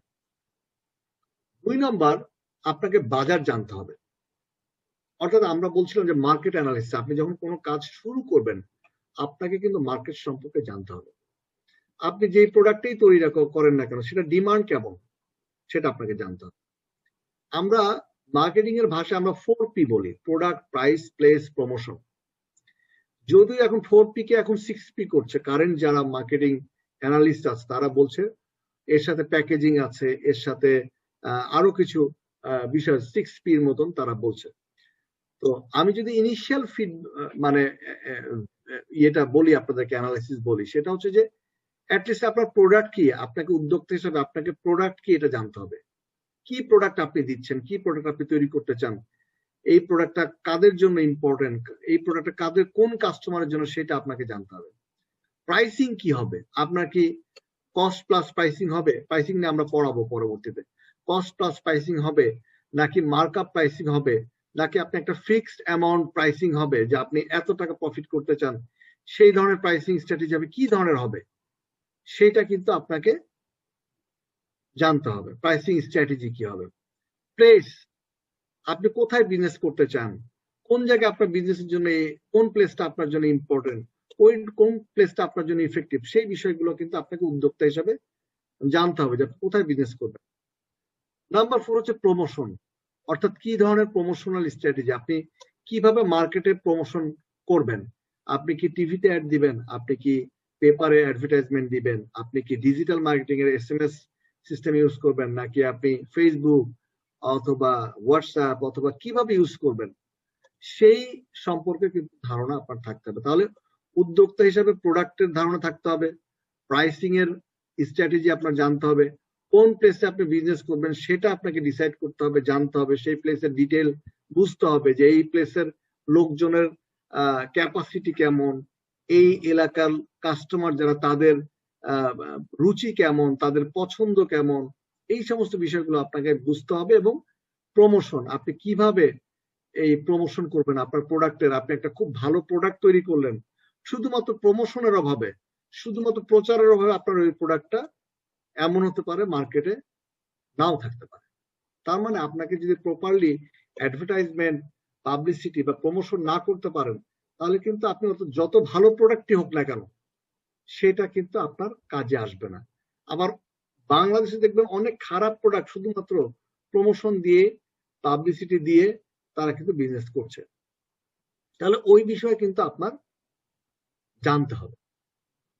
নাম্বার 3 আমরা বলছি ম্যানেজমেন্ট ক্যাপাবিলিটি। এটা নিয়ে আমরা একটা চ্যাপ্টার আছে, আমরা পড়াবো ম্যানেজমেন্ট প্ল্যানিং। সো ব্যবস্থাপনা, আপনাকে উদ্যোক্তা হিসাবে জানতে হবে যে আপনি কিভাবে ইফেক্টিভলি ম্যানেজ করতে পারেন। আমরা ম্যানেজমেন্টের একটা ডেফিনিশন সবাইকে বলি, সেটা হচ্ছে what is management. Management is managing men. মানুষকে ম্যানেজ করাই কিন্তু আসলে ম্যানেজমেন্ট। আসলে একজন ম্যানেজার, আপনি যে কোনো একটা ব্রাঞ্চের ম্যানেজার, তার কাজ কি? আপনার যে লোকজনগুলো আছে তাকে ইফেক্টিভ ওয়েতে ম্যানেজ করাই হচ্ছে ম্যানেজারের কাজ। তাহলে what is management? Managing men is called management. আপনি যদি আপনার লোকজনকে, আপনার হিউম্যান রিসোর্সকে প্রপারলি ম্যানেজ করতে পারেন, তাহলে এটাকে বলে management, and he is the or she is the effective manager. তাহলে আপনাকে অবশ্যই উদ্যোক্তা হিসাবে আপনাকে ওই ব্যবস্থাপনা দক্ষতা আপনার মধ্যে থাকতে হবে। নাম্বার 4 আমরা বলছি ডিসিশন নেওয়ার ক্ষমতা, সিদ্ধান্ত নিতে হবে। কারণ ডিসিশন মেকার আপনি ডিসিশন নেবেন কি প্রোডাক্ট তৈরি করবেন, কিভাবে পাবলিসিটি করবেন, কিভাবে প্রমোশন করবেন, কি প্রাইসিং। সো আপনাকে ওই ডিসিশন নেওয়ার ক্ষমতা, কোয়ালিটি, দক্ষতা, যাই বলি না কেন, সেটা আপনার থাকতে হবে। তাহলে উদ্যোক্তা হতে হলে যে 4টা বিষয় আপনাদেরকে বললাম, একটা হচ্ছে ফাইন্যান্সিয়াল ব্যাপারে আপনার দক্ষতা থাকতে হবে, যে কিভাবে ইফেক্টিভ ওয়েতে আপনি আপনার ক্যাপিটালটাকে ম্যানেজ করতে পারবেন অথবা ইনভেস্ট করতে পারবেন। 2 হচ্ছে বাজার সম্পর্কে আপনার জানতে হবে, অর্থাৎ product 4P, product, price, place, promotion, এই 4টা বিষয়ে আপনার দক্ষতা থাকতে হবে, ধারণা থাকতে হবে। নাম্বার 3 আমরা বলছি ম্যানেজমেন্ট ক্যাপাবিলিটি, অর্থাৎ আপনাকে লোকজনকে ম্যানেজ করা, মানুষকে ম্যানেজ করা আপনার ক্যাপাবিলিটি থাকতে হবে, সেই বিষয়ে লোকজনকে কনভিন্স করা, তাদেরকে ম্যানেজ করার বিষয়গুলো আপনাকে জানতে হবে। এবং সিদ্ধান্ত, আপনাকে ডিরেকশন দিতে হবে, আপনাকে লিড দিতে হবে। Being a leader, being a entrepreneur, আপনাকে কিন্তু লিড দিতে হবে, আপনাকে ডিসিশন দিতে হবে। সো ওই ক্যাপাবিলিটি গুলো কিন্তু আপনার মধ্যে থাকতে হবে। নতুন ব্যবসা শুরু করার ক্ষেত্রে আমরা স্টেপ গুলো দেখে নেব, আমরা একদম শেষের দিকে চলে আসছি। সো আপনাকে অবশ্যই একটা ব্যবসার পরিকল্পনা করতে হবে, যেটা আমরা করছি এবং আগামী 7 দিন ধরে করব। 2 নম্বর, আমরা ব্যবসার সংগঠন করার উপযুক্ত পদ্ধতি নির্বাচন করতে হবে, কি ধরনের সংগঠন করব সেটাও আমরা একটা জায়গায় অর্গানাইজেশন প্ল্যানিং এর মধ্যে পড়ব। অর্থাৎ আপনাকে একটা সংগঠন তৈরি করতে হবে, কি সংগঠন করবেন ডিটেইল আপনাকে ওটা জানতে হবে। নাম্বার 3, আপনাকে যুক্তিসঙ্গত ঋণ বা অর্থায়ন থাকতে হবে। ঋণের কথা আমি বলবো না, বাট আমি বলবো যে আপনারা কিভাবে ক্যাপিটালটাকে ম্যানেজ করবেন, কিভাবে কালেক্ট করবেন, সেটা আপনারা চিন্তা করতে থাকেন এখন থেকে। বিকজ আপনার কিছুদিনের মধ্যে আমরা যে পড়াশোনাগুলো করবো তার মধ্যে কিন্তু একদম লাস্ট স্টেজে এসে কিন্তু আপনার ক্যাপিটালের একটা বিষয় আছে, যে আপনার নিজের ক্যাপিটাল কত আর বাইরে থেকে কালেক্টেড ক্যাপিটাল কত। সো ওই জায়গাগুলোতে চিন্তা করতে থাকেন যে কিভাবে ইফেক্টিভ ওয়েতে আপনি ক্যাপিটাল ম্যানেজ করতে পারেন অথবা কালেক্ট করতে পারেন। 4 নম্বর, একটা ভালো অবস্থান আপনার জন্য নির্ধারণ করতে হবে ব্যবসা শুরু করার ক্ষেত্রে। কোন জায়গায় করবেন, ঢাকায়, চিটাগং, খুলনা, বরিশাল অথবা যার যে এলাকা সেখানে করতে চান কিনা, 64 ডিস্ট্রিক্টে করতে চান কিনা, রুরাল বেস করতে চান কিনা, অনলি আরবান বেস করতে চান কিনা, অথবা আরবান ঢাকা শহরের একটা স্পেসিফিক এলাকায় করতে চান কিনা, Dhanmondi, Mohammadpur, Uttara, what ever it is. So আপনাকে একটা ভালো অবস্থান আপনাকে নির্দিষ্ট করতে হবে অথবা ডিসাইড করতে হবে। ব্যবসা পরিচালনার জন্য আপনার ট্রেড লাইসেন্স রেজিস্ট্রেশন করতে হবে, ট্রেড লাইসেন্স একটা করতে হবে। ব্যবসায়িক বীমা করতে হবে যদি প্রয়োজন পড়ে, কারণ অনেকের মজুদ পণ্যের ক্ষেত্রে ব্যবসায়িক বীমা লাগে, যাতে এটা পুড়ে গেলে বা কোনো কিছু হলে এটার জন্য ক্ষতিপূরণ পেতে পারেন। সো বীমা যদি প্রয়োজন হয় বীমা করতে হবে, ইন্স্যুরেন্স করতে হবে। ব্যবসার প্রচার করতে হবে। আপনি যখন একটা ব্যবসা শুরু করবেন তখন আপনার আশপাশের যত ফ্রেন্ড সার্কেল আছে, আপনার রিলেটিভ আছে, আপনার আশপাশের কলিগ যারা পরিচিত ছিল তাদের মাধ্যমে প্রচার করেন, through Facebook, through digital media, through WhatsApp, through Viber, whatever it is, আপনার কাছে যা উইপন আছে আপনি সেটাকে ইউজ করেন, ব্যবসাটাকে প্রচার করেন যে আপনি এই ব্যবসা শুরু করেছেন। দেন ব্যবসা পরিচালনা করেন, অর্থাৎ আপনি কিভাবে ডিরেকশন কিভাবে দিবেন, ওই ডিসিশন গুলো, ওই ডিরেকশন গুলো আপনাকে দিতে হবে।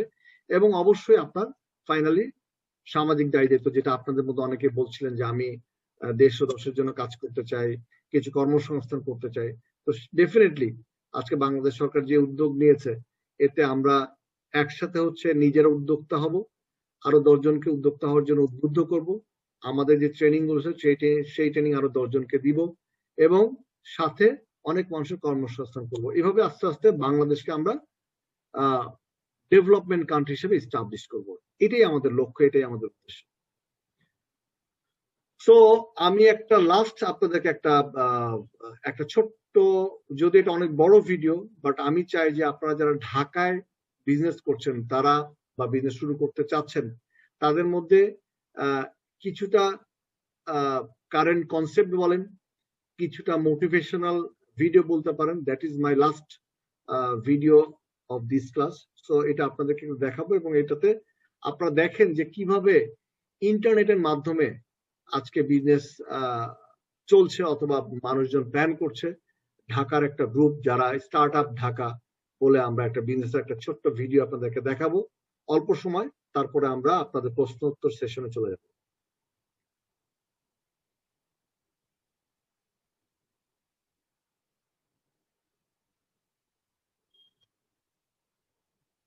কেন আসছে না?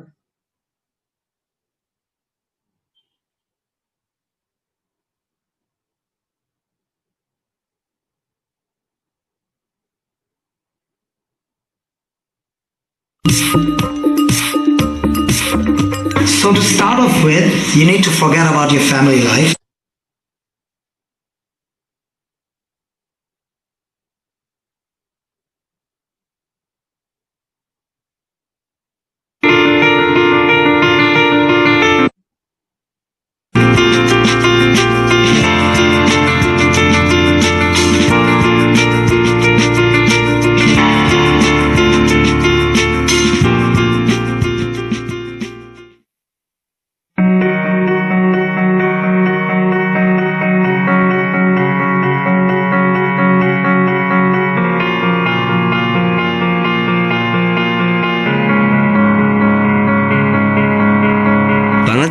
home to over 165 million people, is one of Asia's largest emerging markets.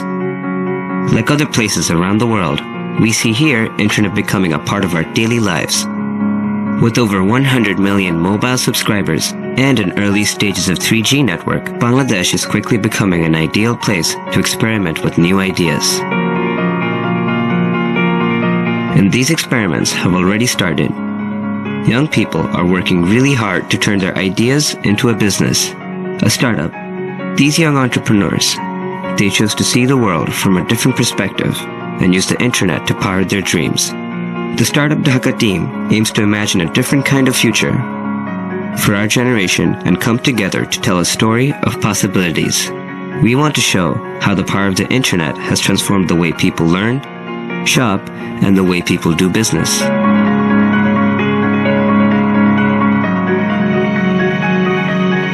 But before all of that, we have to ask ourselves, what is an entrepreneur? Entrepreneur are many things, but the main thing is that entrepreneurs must be driven by passion. It cannot be about just making money. আপনার passion থাকবে কোন একটা কাজ করার এবং আপনি সেই প্যাশনটাকে আপনার জীবিকা হিসেবে যখন নেবেন তখনই আপনি একজন entrepreneur. They learn from others, but they write their own story. আমার মনে হয় অন্যর এক্সপেকটেশন মিট করা একজন উদ্যোক্তার কাজ না। উদ্যোক্তা নিজের যে অ্যাসপিরেশন, নিজের যে পোটেনশিয়াল, সেই জিনিসটা রিয়েলাইজ করাটাই হচ্ছে একটা উদ্যোক্তার main responsibility. We believe the only essential ingredient of a startup is growth. In this documentary, we will focus on tech startups in Dhaka. So let's take a look at some of these people who got into their startups. I got started in the startup scene in San Francisco back in 2009 after working at Google for a little while. I left to go to a smaller company and there's so much energy and every day was full of excitement. That company got bought by Google, so I didn't stay in the startup scene very long. But after that, I always wanted to come back, and that's what led me here to Bangladesh to do my own startup. Basically, I was seeing my friends and families having problem in terms of making a CV. So I thought, how do we make it simple for them? So I was looking for partners who can partner with me and make, build a platform. So I looked out and found Shadab Bhai and Shakur Bhai were my co-founders for amarcv.com. যে আমাদের ধর আজকে laptop আছে, smartphone আছে, computer আছে, বা বাংলাদেশে 80% মানুষ কিন্তু এগুলাতে নাই। So we don't want to create a new divide. আমি ব্রডার ওয়েতে 80% মানুষকে সার্ভ করতে চেয়েছি। এই সার্ভটা করতে চেয়েই কিন্তু আমাদের সামগ্রাম তৈরি হয়েছে। আমাদের সামগ্রাম একটি ই-কমার্স প্ল্যাটফর্ম। এখানে কৃষক তাঁতি জেলে সরাসরি তাদের পণ্য ক্রেতার কাছে বিক্রি করছে। Well, the music industry has been ridden with piracy and problems with regards to royalty payments. And recently the artists have not been getting paid for their hard work. So we thought we could disrupt the music industry with technology, and that was the beginning of Tuk-Tuki.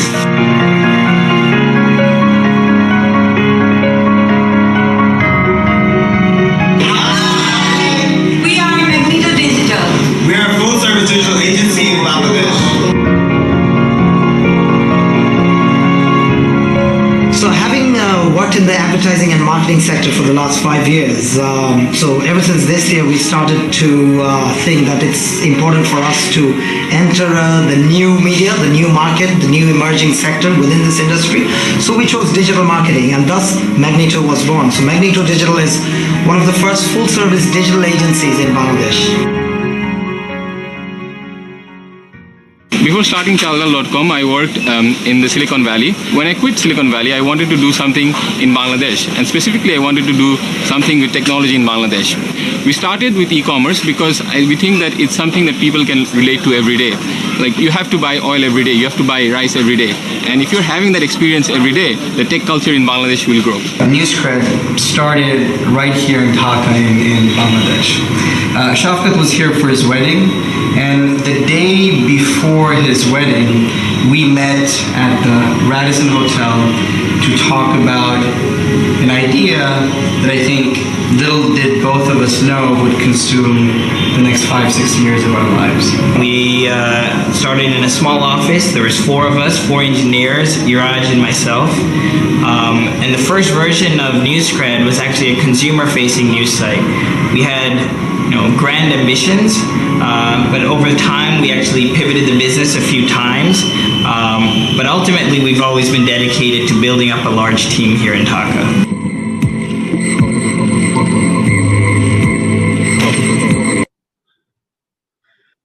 So, আমি যেটা আসলে আপনাদেরকে বোঝাতে চাচ্ছি সেটা হচ্ছে যে আপনারা যারা ঢাকায় এখানে বিজনেস করার জন্য একটা প্ল্যান করেছেন উদ্যোক্তা হিসাবে, আপনারা চিন্তা করতে থাকেন যে বাংলাদেশে কিংবা ঢাকায় কত ধরনের অপরচুনিটি আছে। আপনি যে ভিডিওটা আমি দেখাচ্ছিলাম, আমি খুব অল্প সময় আপনাদেরকে ভিডিওটা দেখালাম, বিকজ এখন অনেক কিছু করা আছে through internet, e commerce website, অথবা আপনি বিজনেসের কতগুলো কনসেপ্ট আপনি চান, আজকে চার্লাল.com অথবা যতগুলো ইন্টারনেট বেস বিজনেস আছে, আপনি অনেক কিছু চিন্তা করতে পারেন। ইভেন আপনাদের মধ্যে যারা এগ্রি বিজনেস করতে চান তারাও কিন্তু এই ইন্টারনেট বেস অথবা কারেন্ট ই কমার্স বেস আপনারা চিন্তা করতে পারেন।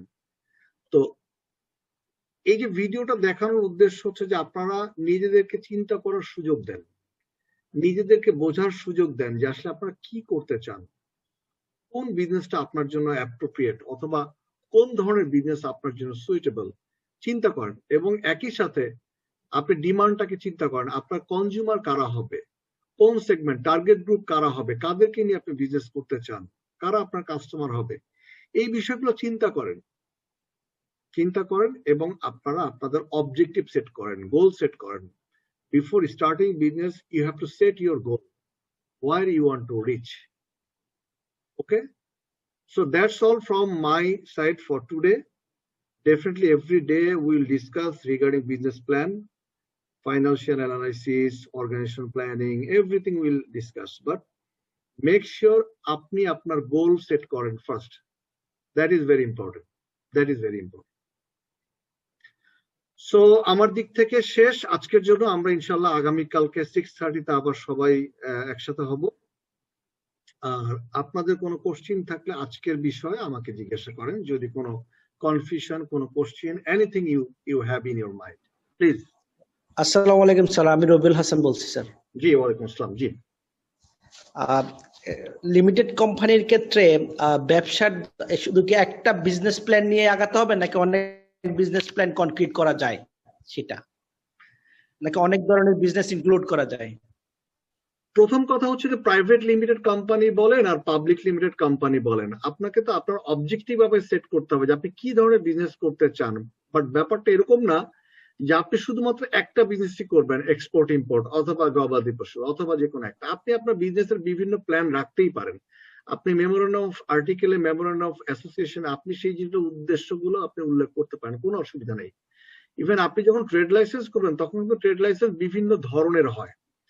আপনি এক্সপোর্ট ইম্পোর্ট করবেন, নাকি আপনি ডিস্ট্রিবিউশন করবেন, নাকি আপনি কোনো পাবলিক ফার্ম করবেন, বা কি করবেন, আপনি বিভিন্ন উদ্দেশ্য করতে পারেন। বাট আমি সাজেস্ট করব আপনাদেরকে, আপনি প্রথম ডিসাইড করেন নাম্বার 1, নাম্বার 2, নাম্বার 3, নাম্বার 4, আপনি প্রায়োরিটি সেট করেন। Priority setting is very important. আপনি কোনটা আগে শুরু করতে চান, কোনটাতে আপনার ক্যাপাবিলিটি ভালো, কোনটাতে আপনার দক্ষতা ভালো, সেভাবে আপনি আগে প্রায়োরিটি সেট করেন।